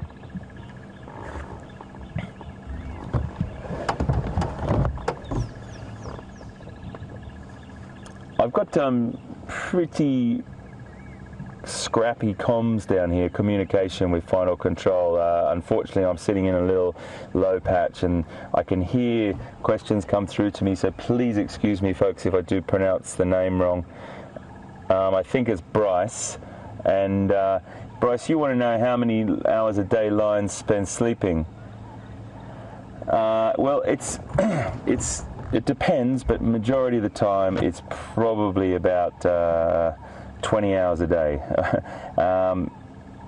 Not always, but it's about sort of 18 to 20 hours a day. It really does depend on the lions and how hungry they are. When prey is plentiful, sorry, they will spend more time sleeping, because they just gorge themselves and digest, and they'll do that to conserve energy out of that 24-hour period. And they normally become active in sort of late afternoon. But as I said before, not always. Anything that presents themselves to the lions in an opportunity, they will take it up. They'll definitely take it up. Elephants are just over to our, sort of about 200 meters to our left here, and we've heard them sort of feeding through there. They're the elephants that we came past as we were arriving at this lion sighting. But the lions don't seem too worried about that at the moment. They're well off, and that we can hear the cracking of branches in the bush. But Bryce, really it's about sort of 18 to 20 hours a day of resting, and that will all depend on food availability. Now, when there's not as much food availability, they'll probably spend more time hunting and trying to find food, and that again will depend on the heat of the day. If it's not a very hot day, you'll find lions more active, as you will find with leopard, and we've seen that over the past days. It is definitely all about the heat and conserving their energy. Digesting massive amounts of protein takes a lot of energy, and they will just probably be here until this afternoon. So I'm sure Peter and James will come out this afternoon and come down and see what these guys are up to. I would love it to hear that the other brother or the other member of the coalition comes and joins them. It would be brilliant, but we'll just wait and see on that.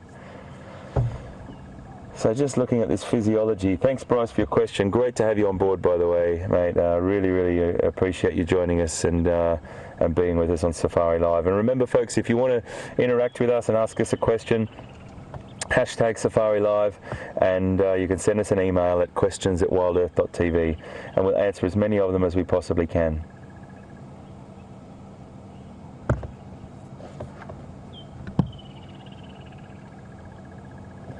So if we're lying here looking, I'll just get Tebs to come down to that. There's a really great muscular area at the lower back of that line with his back to us there.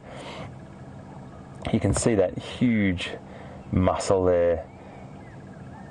If we just go up along the body, you'll see that beautiful muscularity on the lion's body. And these boys are coming into their sort of prime. They're probably about 5, just over 5, 6 years old, maybe 5.5 years old now. And they'll be moving into their really, really peak physical state in the sort of coming year or so. And they get up to weights that are quite incredible to be around. Now, the average weights are really all about sort of around 190 kilograms, which, if I can do my maths here, let's go for about 560, 570 pounds. I'm having a rough estimate on for a male.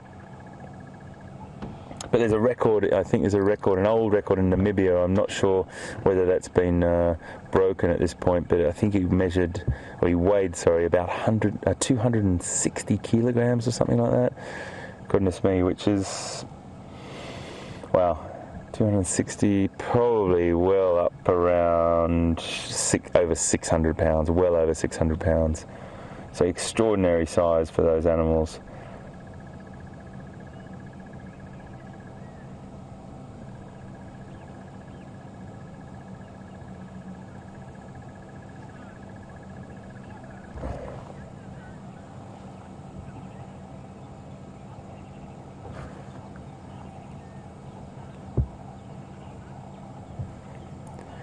Lovely question from Carolyn in Chicago. Welcome aboard, Carolyn. I love your place where you live, Chicago. It's a wonderful, wonderful city, and I have been there many times. Oh, look at this. How beautiful. Oh, my goodness. I'll just let you enjoy those pictures for a second, Caroline. I'll definitely come to your question. Lovely interaction there. And he's just sat up. He just sort of seemed to get a whiff of something, Caroline. I promise I'm coming to your question. And your question actually could, wow, here we go, a little bit of action. Maybe it's getting too hot for him just there. He may be moving into a shadier spot. Or he may be going off to, no, he's just finding a shadier spot. So Caroline, your question, as I said, welcome aboard, great to have you with us, is if the other Birmingham boy, the other member of the coalition arrives or comes back, will the greeting be civil or will it be a little bit fractious? Well, I'm pretty guaranteed that it would be civil. My guess is that they are brothers. I'm still unsure, and we don't have accounts of whether these are all related males. It usually is adolescents that have been pushed out of the pushed out of the pride at a certain age when they've become a little bit difficult for the other male or slash males to handle.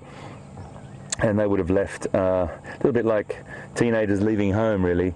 And I'm pretty sure, Carolyn, that the meeting would be civil. I would love it to happen while we were here.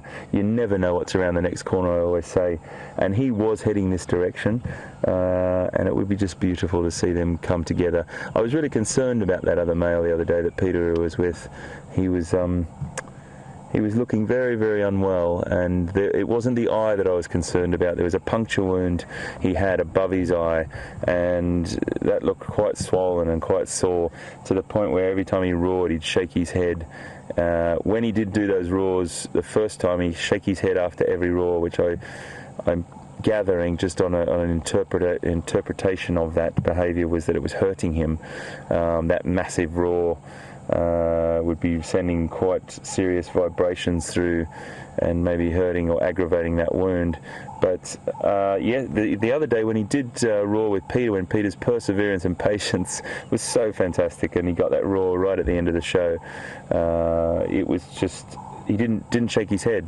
So I'm hoping that that wound is healing. They have an incredible ability to bounce back, but obviously some individuals will get an infection, and unfortunately those wounds can be fatal. But I really do hope he's okay, and they're such an incredible, they're a marauding, powerful gang, these guys, and I love them to bits. I had this first encounter, as I said, way back in Big Cat Week last year. Caroline, thanks so much for your question.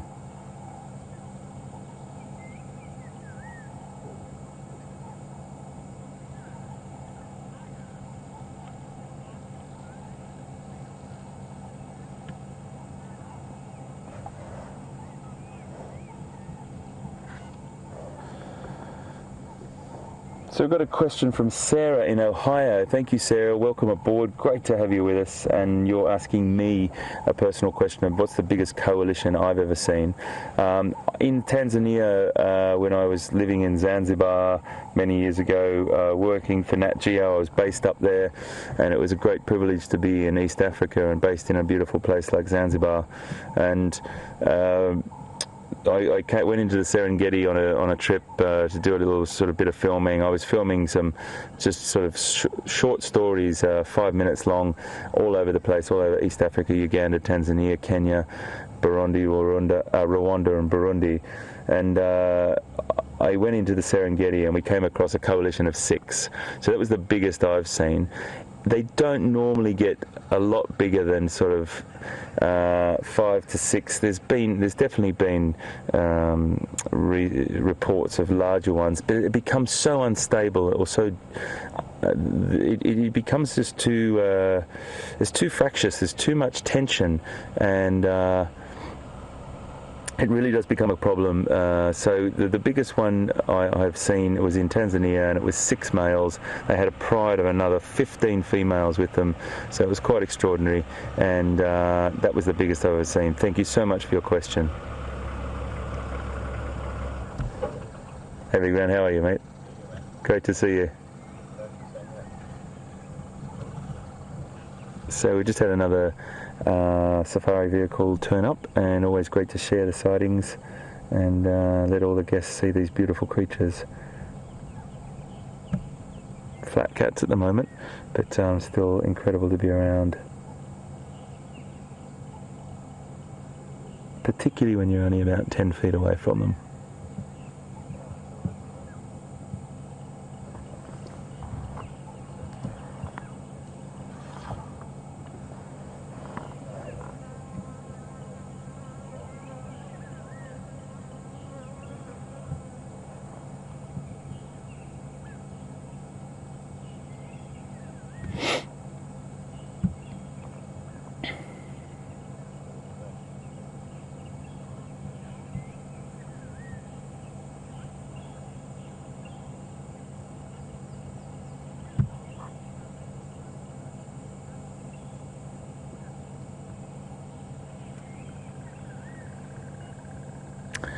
Got a lovely question from Joel in New York. Joel, welcome aboard. Fantastic to have you with us.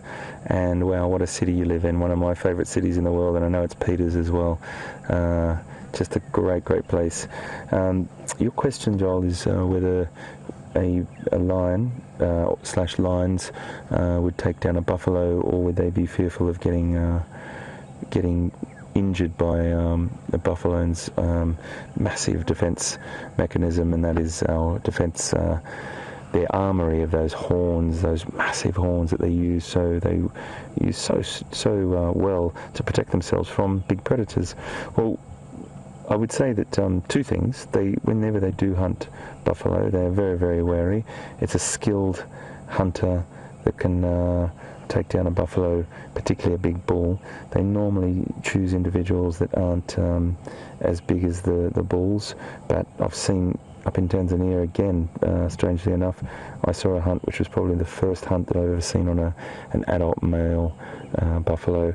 It was an incredibly dangerous thing for them to do, but one of the things that you bring in the heavyweights, the males are a huge force in that. If they do have a coalition of males, they become extraordinary hunters at hunting buffalo and bigger prey because of their sheer weight.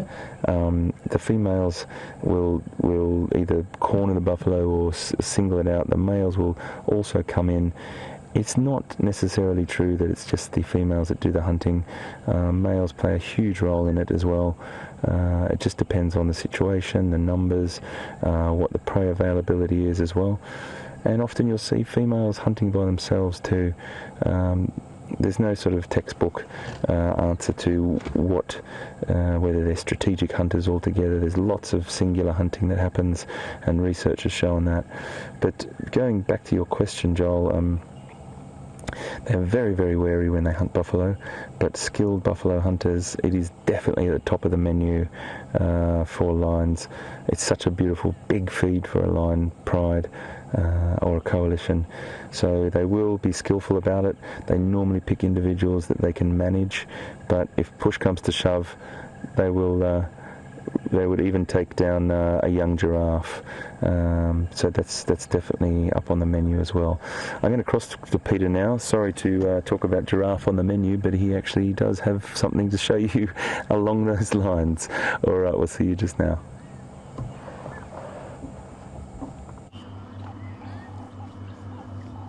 Well, welcome back to site. I'm sure you've had a great time with Hayden on drive. He's loving being out there in the Land Rover again, and also James on the walk. But we're sitting with this giraffe, and I must say, even though he's a beautiful male, he's in great condition. Let's have a close look at his face quickly, because he is a good-looking guy. But we're not going to stay here too long. We're not far from where Brent and him are busy tracking. And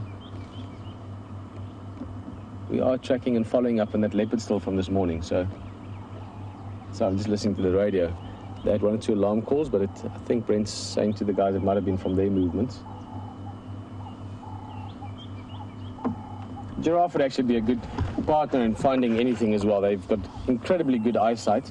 And a big bull like this would be about probably over 4 meters, probably close to 4.5 meters tall. That is about 13, 14 feet.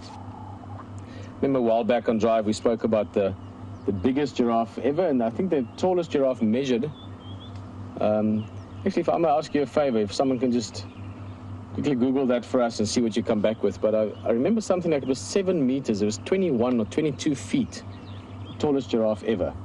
But this guy would put it about 4.5, maybe at the most 5 meters, which would be about, let's say 13 to 16, 17 feet, which is the norm. I mean, keep in mind for elephant, a big elephant bull like with the one we saw on drive yesterday with James, that would be 6, maybe 7 tons would be a big elephant. The biggest elephant weighed was well over 10 tons. I think it was something like 13 tons, 26,000 pounds or something like that. So just like with people, you do get the really tall ones, the really big ones. And then you get many of us that are the really lucky ones to be able to go on safari.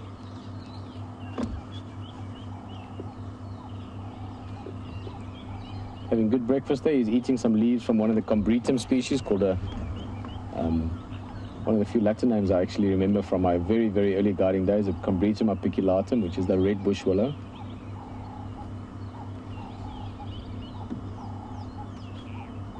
So let's leave this guy a little bit. I want to go closer to where we have been looking for and tracking, and hopefully we'll find a leopard this morning still.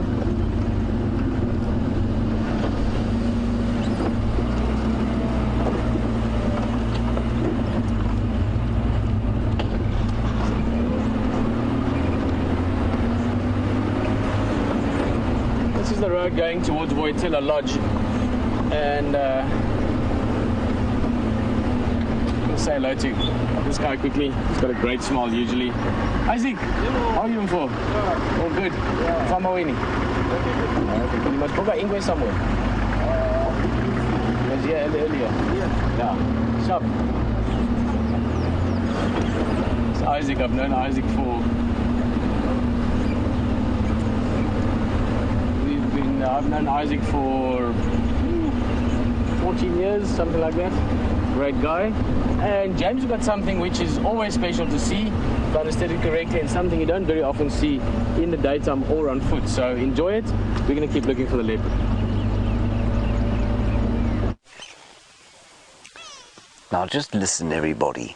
Around here there are alarm calls. There is a grey go-away bird going wah, wah. There are starlings, or there were starlings going, drongos going ballistic. And in the tree there, look at that enormous bird. That's the owl that we've been following the whole morning. The giant eagle owl. You can hear the dwarf mongoose also alarm calling underneath him, going ticka-ticka-tee, ticka-ticka-tee, ticka-ticka-tee. Isn't that amazing? And he's flown all the way up this kind of drainage line that we've been following, and we followed the alarm calls the whole way. The drongos were going, the starlings were going, the babblers, and then the hornbills. And now he's sat up in that huge knobthorn tree where he thinks we can't see him, but we can. Now we're going to try and sneak a little bit closer and see if we can't get a better look. Come, Gendre, let us creep like leopards.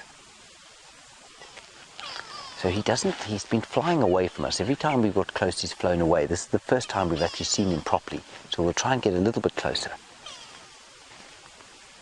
He's a huge owl. I mean, he stands at about, probably 2.5 feet. Beautiful little pink eyelids. We'll just creep very, very slowly forward. He might fly. And all the while, I'm sure you can hear as we get closer, the alarm calls. Gendre, stop making so much noise, man. Gendre, of course, is blessed with feet the size of, well, clown's feet, I suppose. There, you can see him moving now. Did you see the movement? We'll just stop here for a second. Seems to be pretty relaxed, and we'll try a little bit closer. This is a very special owl. To be seeing this on foot is just fantastic. We do sometimes see them in the vehicles, but they're not common at all. There was another little owl calling off to the right-hand side of your screen. A pearl-spotted owl. A tiny little thing. The smallest owl that we get here.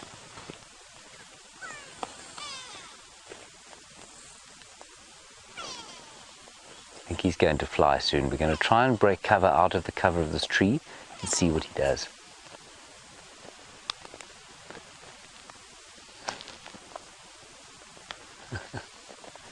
This is what's so great about being on foot.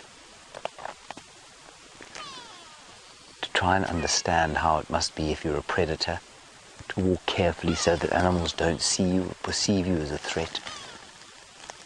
But we really are not used to that from our city lives. We're not used to moving quietly like this, watching every footfall, smelling every smell, listening to every sound. They're twice as difficult for a four-year-old. Oh, there he goes. There he goes.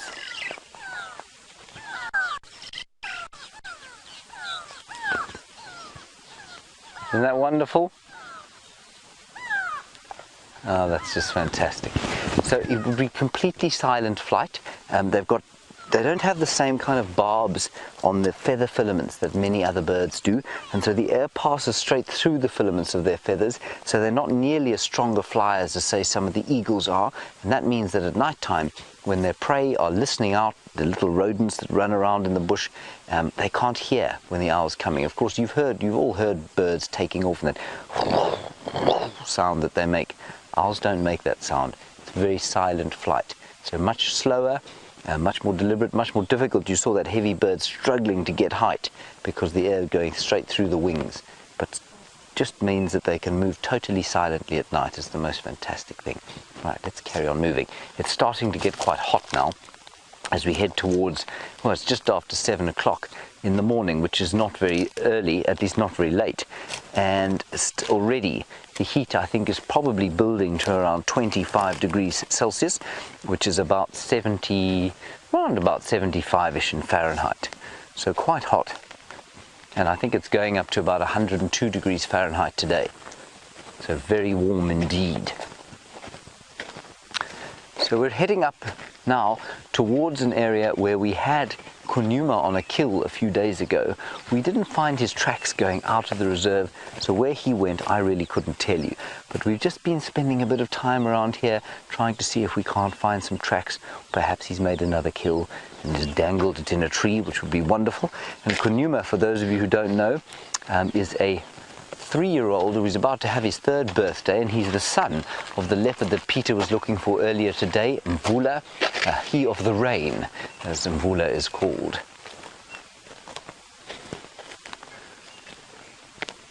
Right, let's go this way.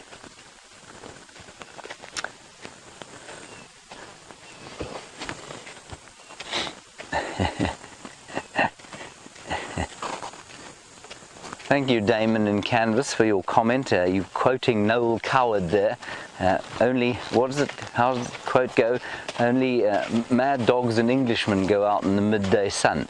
Well, yes, in this particular case, that is exactly what happens. And you want to know what we do with tortoises when they get hot. We don't do anything with tortoises. The tortoises are amazingly adapted to surviving in very dry conditions. Obviously, they're not designed to migrate very far, and so they have to retain water. They hold water within them. And so what we don't do when it's hot and there's no water around is pick them up, because one of their defensive strategies, and this is the same for many animals out here, both invertebrates and vertebrates, is that they will void their bowels. They basically open their cloacas and they will void their bowels, urinate and defecate immediately in order to dissuade the predator. And what that does is that it makes them lose water, and so they can dehydrate quite fast if it's very hot. So that's what we do with the tortoises. Thank you for that, David.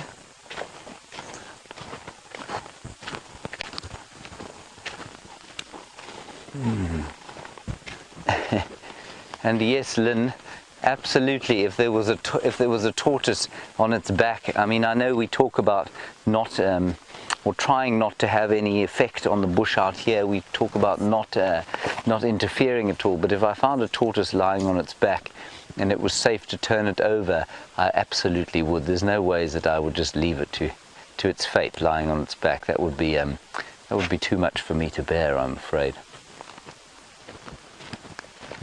Just turning into the most gorgeous morning. We're up on a ridge crest here, and I'm sure, ooh, there's a nyala. Look, Chandray. There's a nyala bull looking at us through the bush there. Just lovely. You can probably even feel the atmosphere of the heat. 2 nyala bulls with some oxpeckers sitting on them, eating away at the ticks.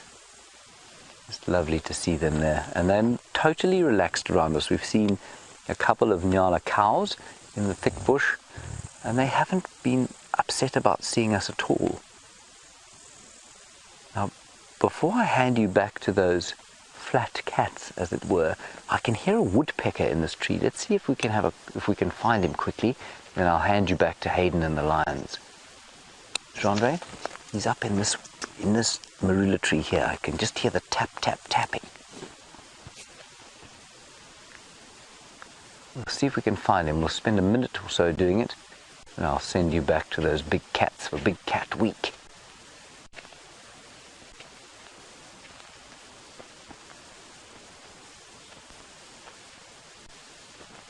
So there are lots and lots of sort of hollow branches and things on this tree, and I'm sure the woodpecker is frolicking about in there, trying to find insects, various grubs and insect larvae, beetle larvae. But I don't see him. Well, we'll keep looking for him, and in the meantime, let's go back across to Hayden and his lions. We'll look for the woodpecker and whatever else we can find here on foot. It's just so great to be on foot. See you just now.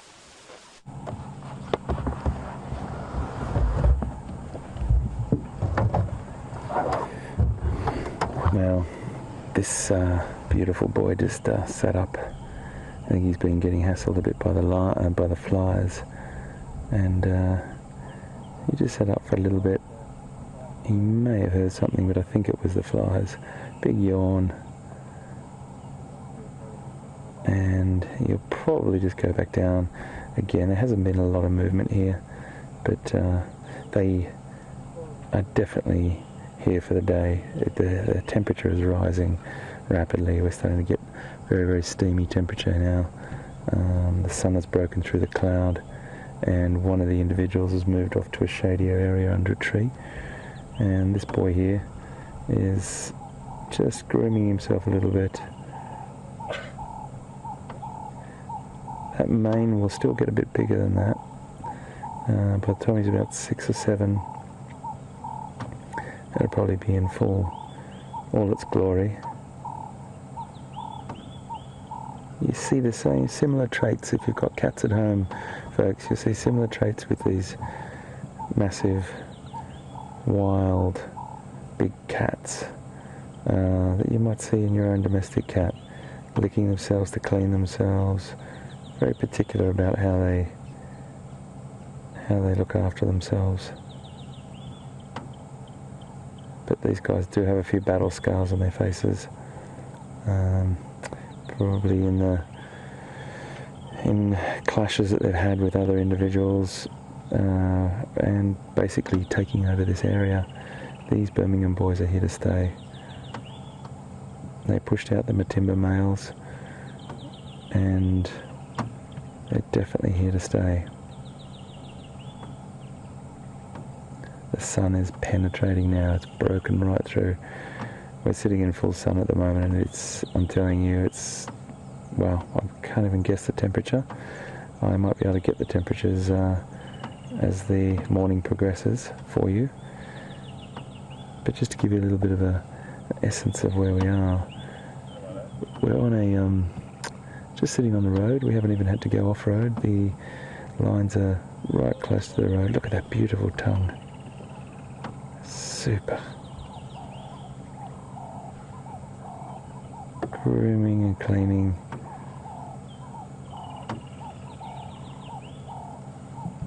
A rough tongue, exactly like your cat's tongue if you own a cat. Very, very rough and abrasive. Perfect for getting rid of any parasites or just a general clean.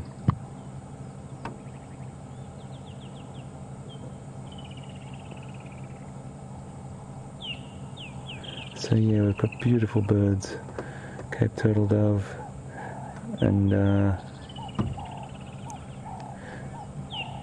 loads of other different birds.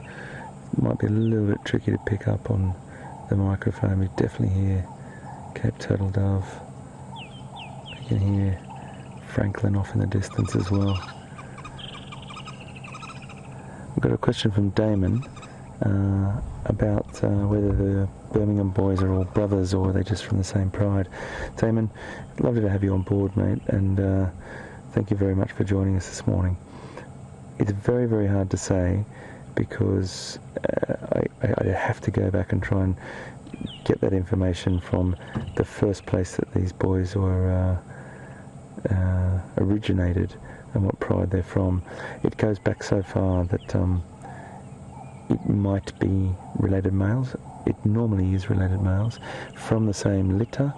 One can't really guarantee that.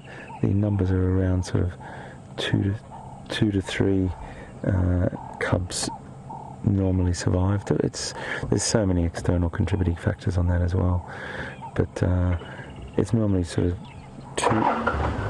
Sorry, it's just a vehicle starting up there, guys.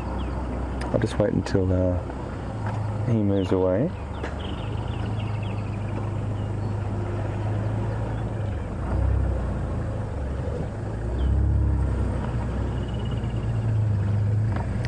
So I can't really give you an exact answer other than it's more than likely they are related males from the same pride, normally pushed out of the pride during their adolescence. So thank you for your question, Damon, and we're pretty sure that they are related males from the same pride. A few of them might be brothers from the same litter, because there is a couple that are just a little bit younger, but that's not to say that a female in the same pride had a litter very, very similarly aged, and they could be cousins. 3 could be brothers and 2 could be cousins of theirs. It really just does depend, but we're really sure, pretty 95% certain that they are from the same pride. Thanks for your question.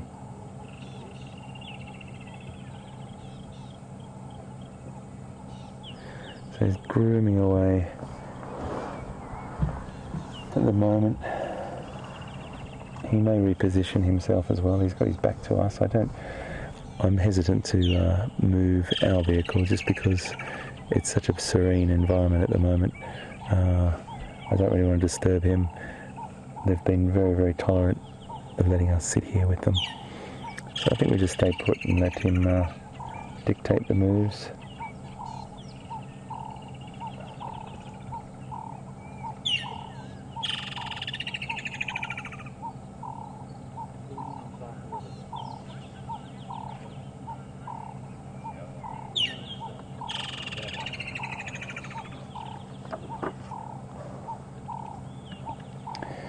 A lovely question from Wilma. Welcome aboard, Wilma. Your question is, does a lion's mane go grey as they get older? Well, unlike my good self, they don't. I've gone definitely grey with age. I'm sporting the old badger look these days, and the lion's mane doesn't go grey. They'll get, if anything, they may go a little bit darker, but it just depends on the genetic line that these animals have come through. We sort of touched on it earlier in the safari. It's kind of along the lines that if there's a general sort of gene in the area of light-coloured manes, you'll probably find that'll carry on until you get a gene that comes in with a dark mane, which will then be a sort of mix of that. But I've seen everything from very, very black dark manes, not entirely black, but tawny colour, very, very individuals they've been, right to really blonde ones that like we've got with us now. So it just depends on the area, the geographical constraints that the animals have, whether it be in a particular region, and that's probably the characteristics or the governing factors over that. But I've never seen a lion's mane go grey, as I said, unlike my good self. Thank you, Wilma, for your question.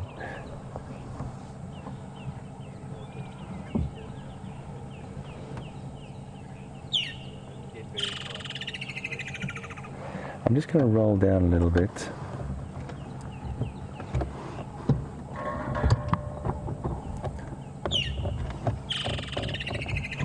So Tebs can get a little bit better angle.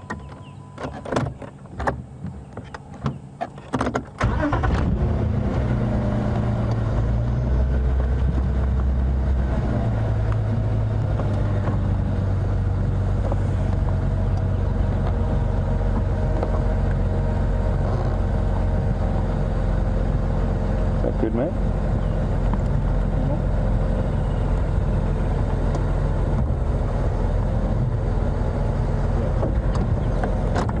Thanks, mate. So we just moved down, just manners, just to ask if it's all right with everyone, just to get you a little bit better an angle and see the beautiful backlit mane and this individual just looking after himself. And as I said, everyone, urge you to take some screenshots and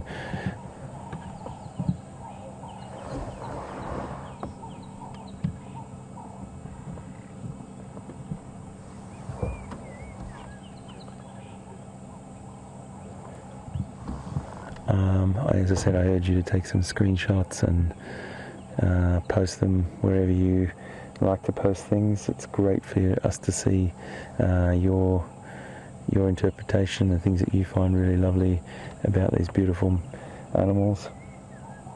I'm just going to take a couple of shots now, if that's okay, so you might hear me click away. Beautiful light on his mane there.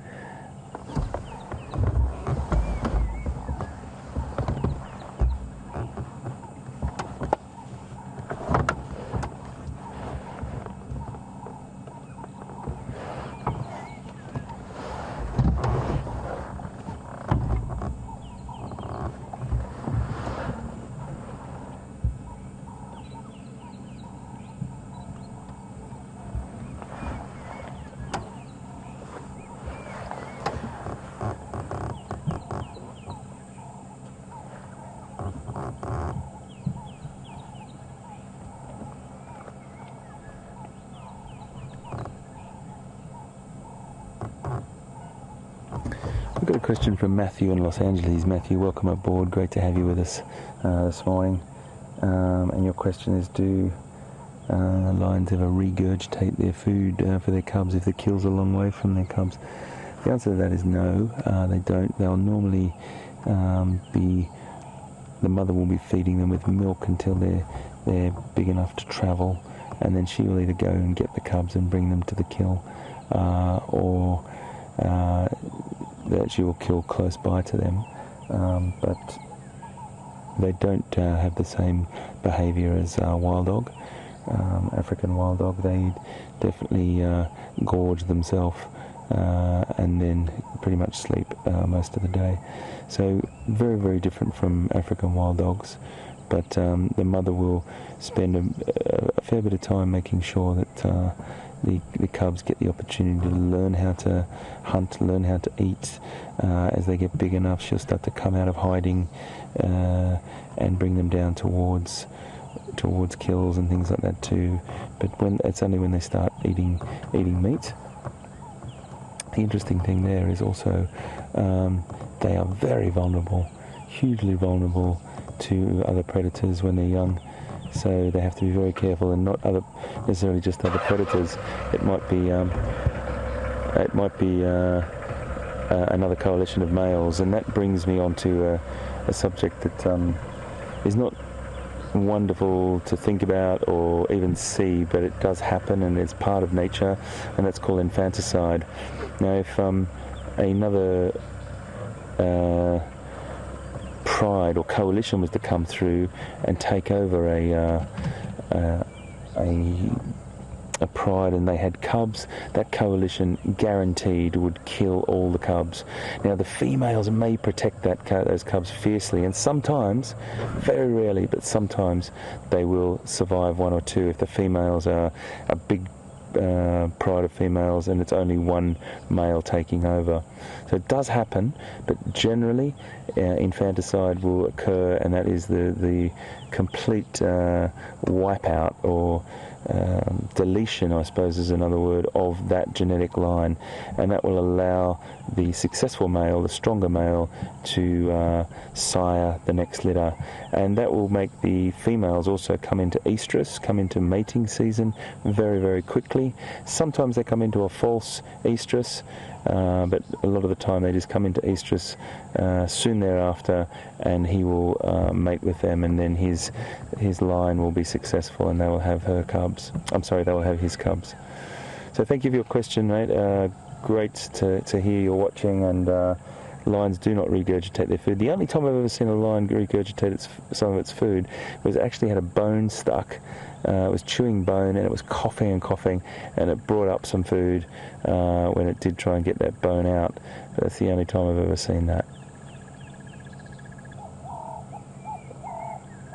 He's definitely got something bugging him on that paw, and he's using those closely aligned incisors, which are the teeth in between his two big canines, and he can grab them together like tweezers, and he can try and get whatever it is out. He might have a thorn in his foot. The other individual over the other side there has woken up as well. So just coming back to that one that's licking his foot, he's using his incisors, as I was saying, to try and get something out of his paw there. Both of them are starting to groom now. Very, very peaceful here, folks. This is one other vehicle and us, and the sounds of the African bush, and you're on Safari Live. Believe it or not, this is coming to you live from Africa. A lot of people during Big Cat Week and those primetime shows we did on Nat Geo Wild didn't believe that it was wild, and we really, really had to convince people it was live. This is live, and it's an extraordinary thing to be a part of. You are with us on the vehicle right here, right now, with these two beautiful lions, part of a coalition of 5 males called the Birmingham Boys, and they are only about 10 to 12 feet away from us, about 4 meters.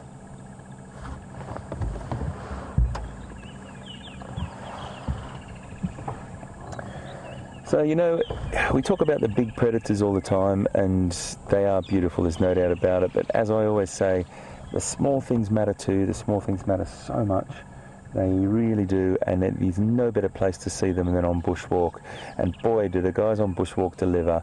Things that just fascinate you no end. Let's cross over to James and see what he's got for us.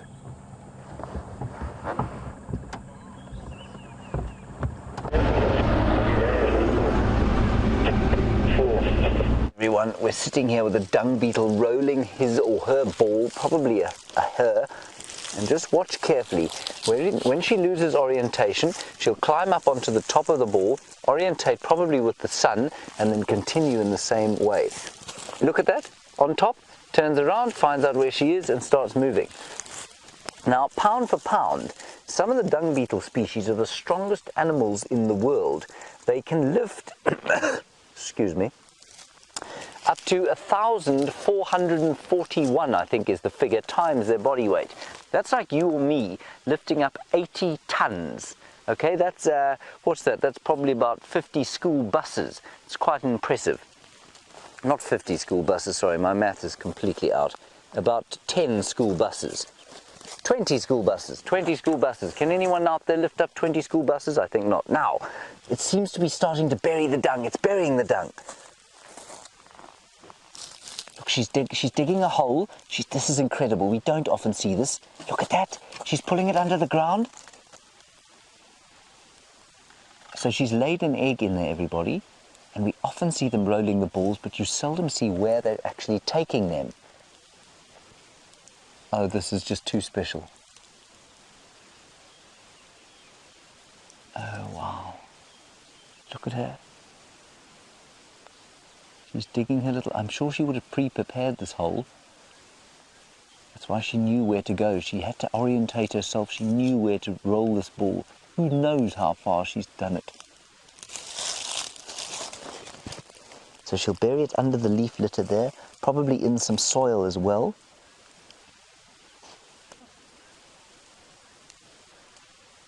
All right, let's go back to the lions with Hayden. We'll stick around with this dung beetle for a little while and see what happens with her.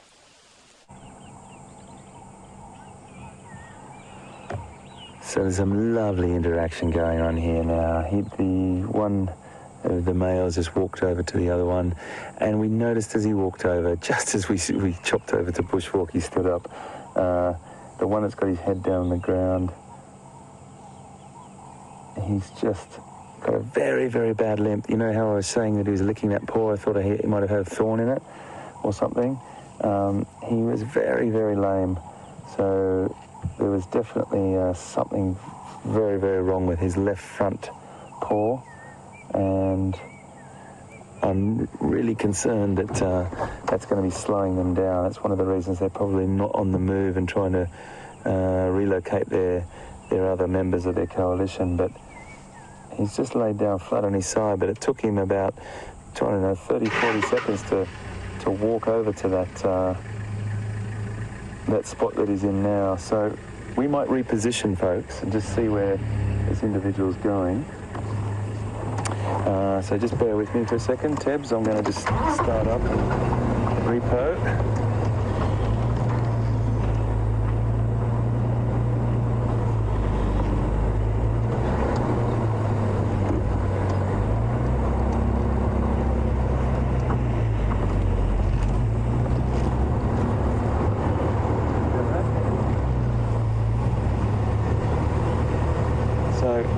Reposition. We stayed there for the simple reason I didn't make too many moves. We had other vehicles around us, and there's a huge amount of respect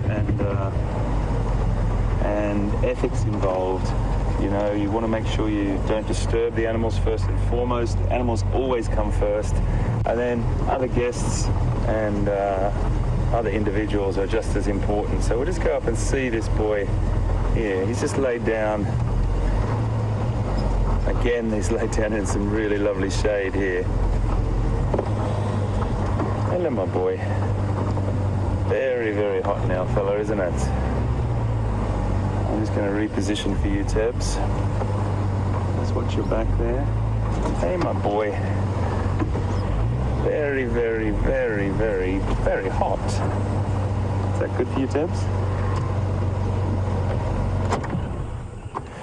So we'll just go across to Pete for an update whilst we've just got this guy here now, and we'll come back to you as soon as there's any movement.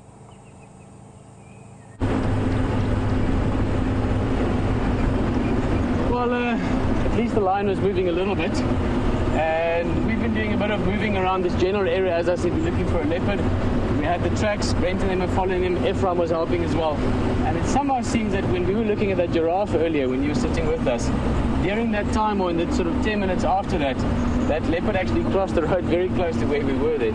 And he's now crossed even further west into a neighboring area, Simbambili, where we can't drive.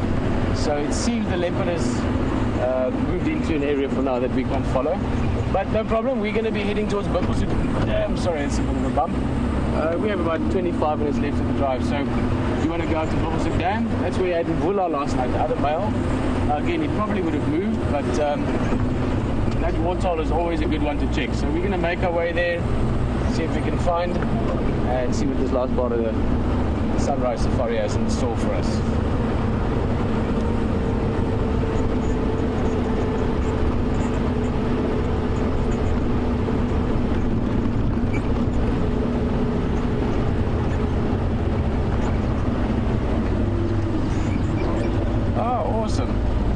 Thank you so much, Alyssa. Speaking of the giraffe, we spoke earlier about the tallest one ever mentioned. 20 feet, 6 meters tall. So it's always nice to be able to ask you guys so I can get the exact number, because in memory, you know how memory goes. You remember relative to what you were thinking at the time. 6 meters, it's like 2 stories in terms of height. 20 feet tall, amazing.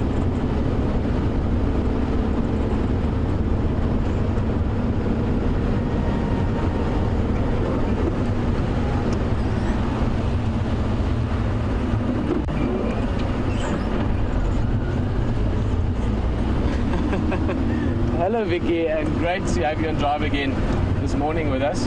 I apologize, sometimes we start a question and then things happen. I was going to tell you last night if I've ever seen any live birds. Yeah, not many. Wildebeest, we've seen a few wildebeest, we've seen a live one. Well, not that it's the same as seeing wild animals, but with cattle, we grew up with cattle and cattle farming, so obviously you see that process with them. And but it's not something you typically see. It's not something that sort of happens all that and often. Obviously, for animals when they give birth, they want to be as private and as hidden from other animals as possible. All animals, both the adult and the baby, would be very vulnerable during birth.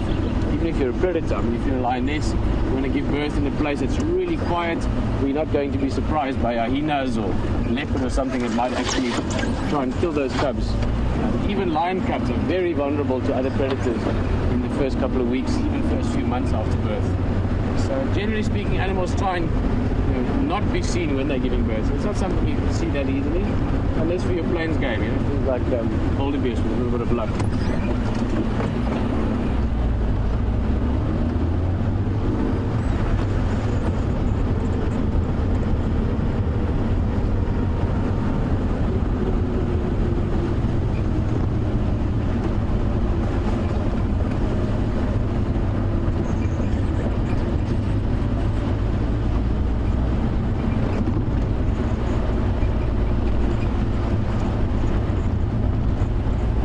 One of my questions that comes up every so often, it's always a favorite, except I couldn't really make out your name very clearly. Zephyr Bro, something like that. Maybe you guys, Zephyr Bro, interesting name. Favorite animal? Many favorite animals. I always say probably right at the top would be humans. I like humans, they're fascinating. I speak 1 or 2 of their languages, so that helps as well. And humans in sort of these kind of surroundings are very interesting to me. How they enjoy it, how they interpret it, how they appreciate it. In terms of the wild animals, my daughter on a pretty good day is pretty wild, but let's get off the human subject. I know what you're referring to, the 4-legged kinds. Leopard, I like leopard a lot, huge fan of leopard. I haven't seen gorillas in the wild. I really hope to do so. In fact, I'd love to go there live and take you guys along. I think I might even be speechless for a little while. Gorillas would be amazing.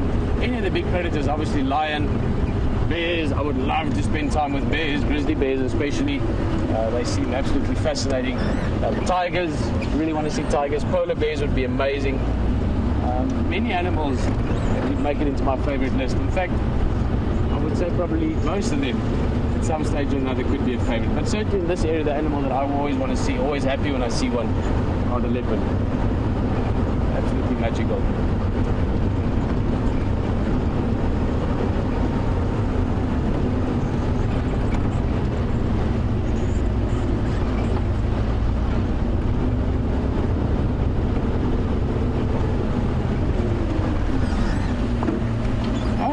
We're just coming up to one of the boundaries here. There you can see the sign for one of the lodges to the north. We are heading straight east towards Buffelshoek Dam. We will be there before the end of drive. Maybe there's some interesting activity with the water getting so low and all the fish there. But James has got something very interesting is the word we use too often. Very interesting. Enjoy it.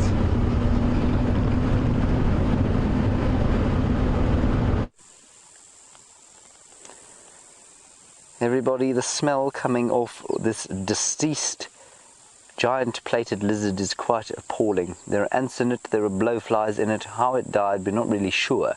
We found it next to, I think, what was at home, a termite mound just over there. Probably dragged out perhaps by a bird that was then disturbed before it could finish it. But this plated lizard is well dead. Jean-Andre, how would you describe the smell? Yeah, Jean-Andre can't actually open his mouth for fear of being sick. It really is quite disgusting, but you can see an amazing detail on the giant plated lizard's scales. And I mean, they're very quick things, these. It's not easy to catch them, and they eat a lot in the way of termites and other invertebrates and that sort of thing. Interesting colors. Very beautiful if you happen to be a herpetologist. Right, now, once we've got rid of that, very disgusting. What we did find was this beautiful flower, whose name I do not know, but what it smells like. It's candy floss. I don't know if you remember that cotton candy, I think you call it in the States, cotton candy, at the fairground, and that's what it smells like. It is the most delicious smell you can imagine. You can see the anthers holding the pollen, lovely yellow color, beautiful pink color of the stalks holding the anthers, whose name I temporarily forget, and then inside will be the female parts of the flower where the pollen will eventually go and they'll make new seeds so that next season there can be more of these beautiful flowers. Oh, they smell just delightful. After that plated lizard, this is really quite special. Right, let us carry on through here. We're walking through some fairly thick bush, so we need to be fairly quiet and just walk gently, keeping an eye all the time and listening out for oxpeckers. Oxpeckers are the birds that eat the ticks off the backs of animals, and if we don't listen out for them, we could find ourselves walking into a buffalo or something like that. Could be an impala or nyala as well, but we do walk very carefully through here, listening all the time. Like I say, just a very special day to be on foot. It's not too hot, but it's warming up nicely, and the birds are calling, and there's just a wonderful atmosphere around the place.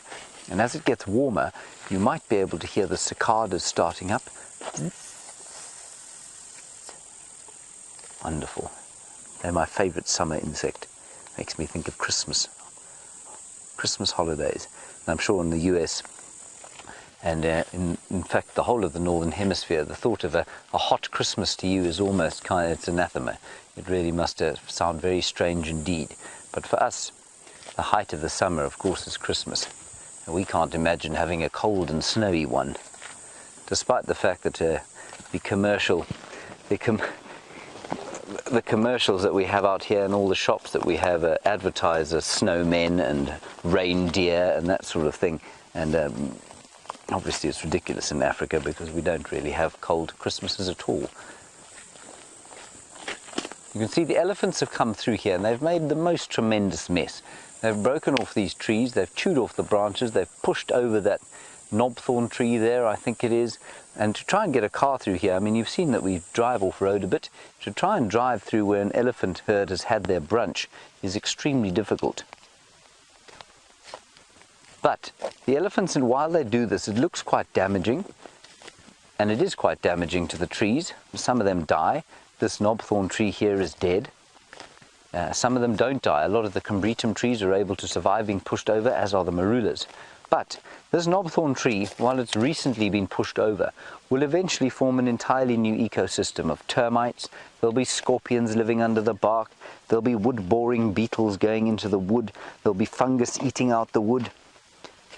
And you'll find all sorts of other little things. Maybe a bird will come and make a nest in here at some stage.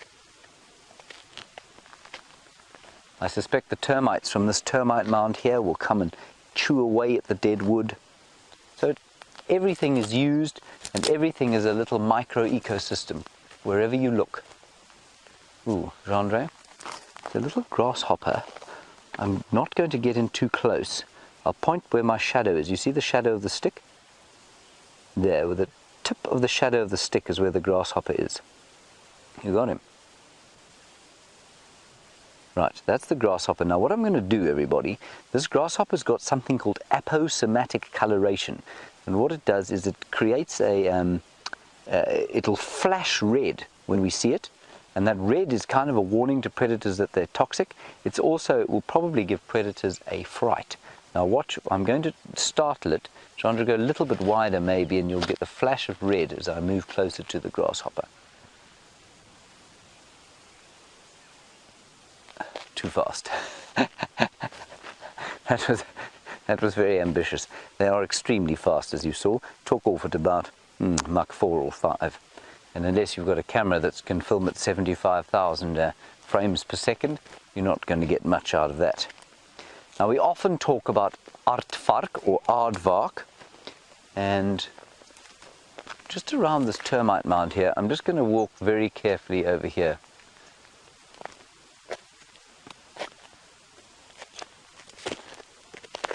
Now one doesn't want to get too close to here. Alright, here we go. So Gendre, if you wouldn't mind coming around here. We talk about aardvark or aardvark often. They're those long sort of, how to describe them, long-nosed ant-eating animals with very little hair on them. They're very muscular. They've got huge claws on them, and they're one of the only animals that are able to dig out the holes like this. And you watch that termite mound with the hyenas on it that Pieter was with earlier today. That would have been opened up by an aardvark originally, and this is what the burrows that they open up look like. And then of course hyenas will go into them, and wild dogs will go into them, and warthogs, all sorts of other things will live inside the mounds, but only once they've been opened up by the aardvark. So Marco, you want to know if there's anything on my bucket list that I would like to see while out here or in the wild. Certainly I'd like to see a tiger in the wild.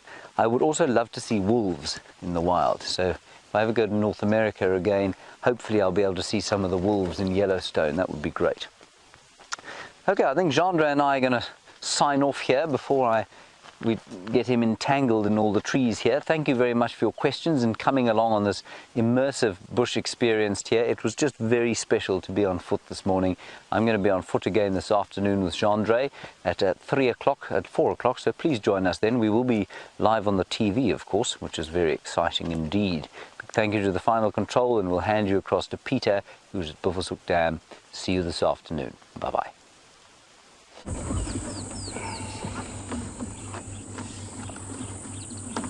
Well, this is the perfect scene to arrive with at Buffelshoek Dam, because Buffelshoek Dam, if you translate the name directly, Buffelshoek, from the Afrikaans name, would translate into Buffalo Corner. And that's what we've got here. Bunch of buffalo, beautiful bull there. It's actually a bachelor group, all males.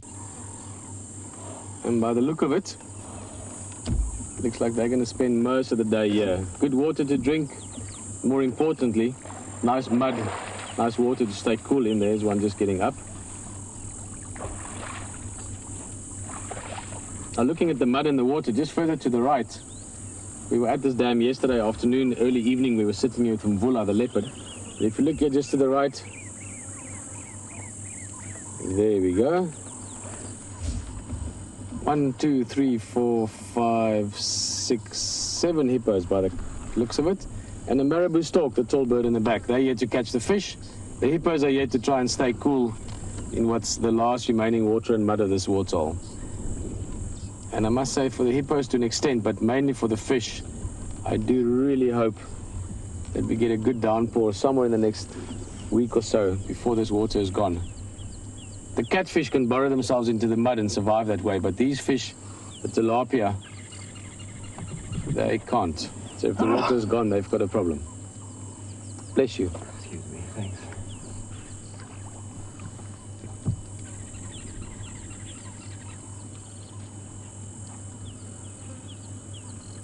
Typically, hippos want to do this in the day, stay nice and cool in the water, in the mud, and they come out at night. Hippos are grazers, so you can compare them to zebra, horses if you want, buffalo, eat grass, but they do so at night mainly.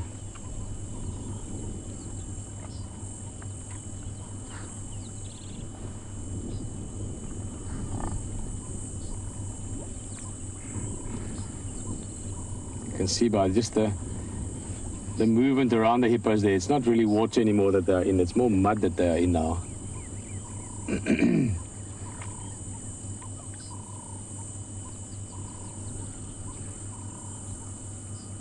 Happy hippos though. Just in the light, very bright, also nice and warm.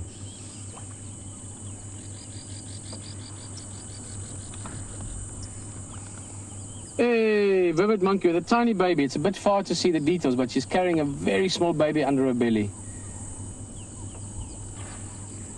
It's called a vervet monkey. Marco, hello, welcome on Drive. You're just asking any more animals on my bucket list. I have a big bucket list. There's a lot of places and things to see in the world. And I've been fortunate enough to have seen a bunch of them, but at the same time, I'm not as well traveled as some, for instance, compared to, for instance, Hayden, that's been to so many different places.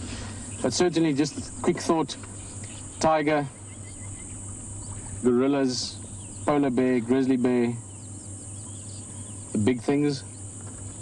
And then, Marco, for me, also a large part of this experience is the habitats, the places you see. So I would love to see the big national parks in America, the wilderness areas of Norway, Asia, northern Russia, the Yucatan Peninsula,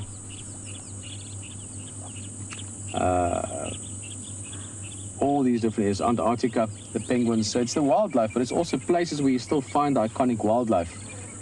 Would very often be places that are iconically beautiful as well, just in the sense of the wilderness that they are in.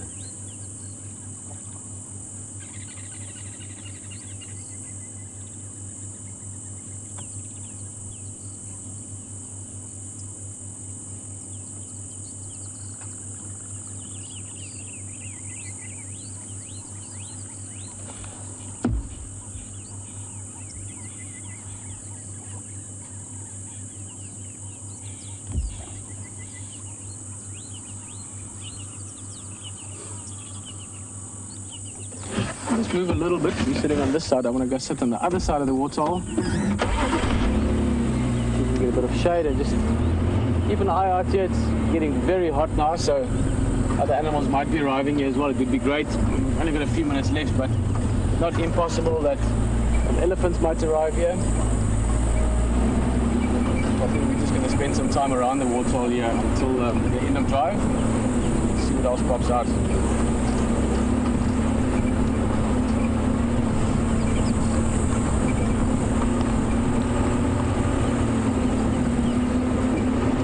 Might have a little bit of break up here, and from the broadcast point of view, just going through the dip, so just hold on if it does.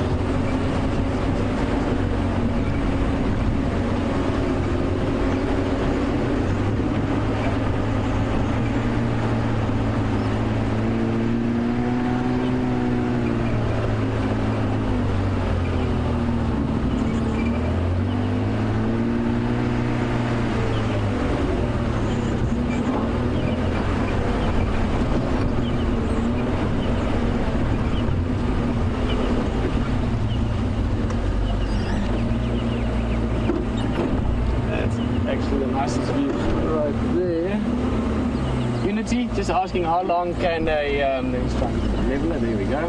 How long can a hippo hold his breath? 7-8 minutes if they want to, but typically they go under the water for anything from about 20 seconds to about a minute. It's only if something really sort of bothers them or stresses them that, that they will hold their breath for longer.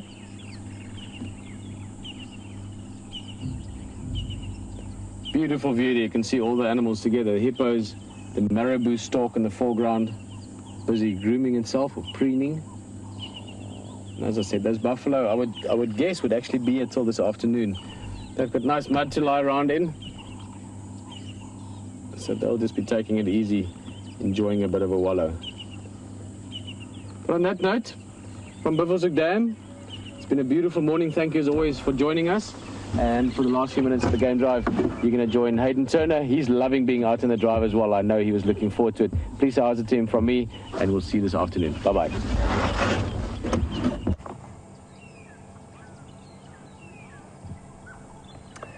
Well, our boys haven't done a great deal, folks. They've just gotten into the shade. The sun has definitely broken through and burnt off that cloud. When we did see that individual, we just had the camera on there, walk across to his brother or member of his coalition. He had a seriously lame front left foot, and he was licking that constantly before. Remember, we were talking about he was trying to use his incisors, these ones in the front, closely put together, to try and pull out a thorn or something on his foot. So he's in a little bit of distress there, not able to put much weight on it at all. We'll keep a good eye on that, and Peter and James will pick up on that this afternoon. I've just got a question from Marco in New Jersey, and I think Peter and James have also answered it about what animals are on my bucket list or our bucket lists. One definitely for me would be lynx. I'd love to see a lynx. I'd also love to see grey wolves, particularly I'd love to go to North America and see a lot of the wildlife there. That I've been to North America loads and worked there, but I haven't done a lot of wildlife work there. I would definitely like to see a blue whale. Not much to ask, is it? I'd love to see a blue whale. I'd really love to see a lot of the cetaceans, the whales. I've never seen a killer whale in the wild either, an orca. So I'd love to see a lot of the whales. That would be fantastic. On the predator side of things, when I went to South America, we went out looking for jaguar, but alas, still haven't seen one in the wild. And there's a lot of antelope that I'd like to see as well. I'd like to see wild Bactrian camels as well. In Mongolia is one of my dreams, to do a trek through there. So there's loads of things, Marco. I could probably name something on every continent. Leopard seals in Antarctica, polar bears I still haven't seen in the wild. So there's loads of things, but really, really great question to ask us and to get a little bit more insight about the globe as a whole. Well, it's been great to be in the vehicle today and driving around, even though we were static a lot of the time with these lines. I didn't really want to leave them just in case they did move on, or particularly that other male from the coalition came back, because that would have been a really beautiful piece of interaction to watch. And it's just about patience. It's just about hanging out with these creatures, and what a privilege it is to be in the presence of these creatures, just for the toleration of them. We're only 10 feet away from them, and they must, and I'm talking quite at quite a level. They're not disturbed whatsoever. They're comfortable with our voices. They're habituated. They're comfortable and habituated, and that's the most important thing everyone needs to know. So I will be back in the tent this afternoon, folks, for another stint in there. We'll bring you some fascinating little tidbits as the drives go on, and I'm sure the guys out on walk and the trackers and Peter and James will bring you fantastic, wonderful encounters today around the reserves on the beautiful Arathusa and Djuma game reserves here in Sabi Sands. It's been an absolute pleasure to be with you this morning. It really does make my heart sing when I get into the saddle and get out here and see these guys. So just a big thank you, and thanks again. We'll see you later on this afternoon.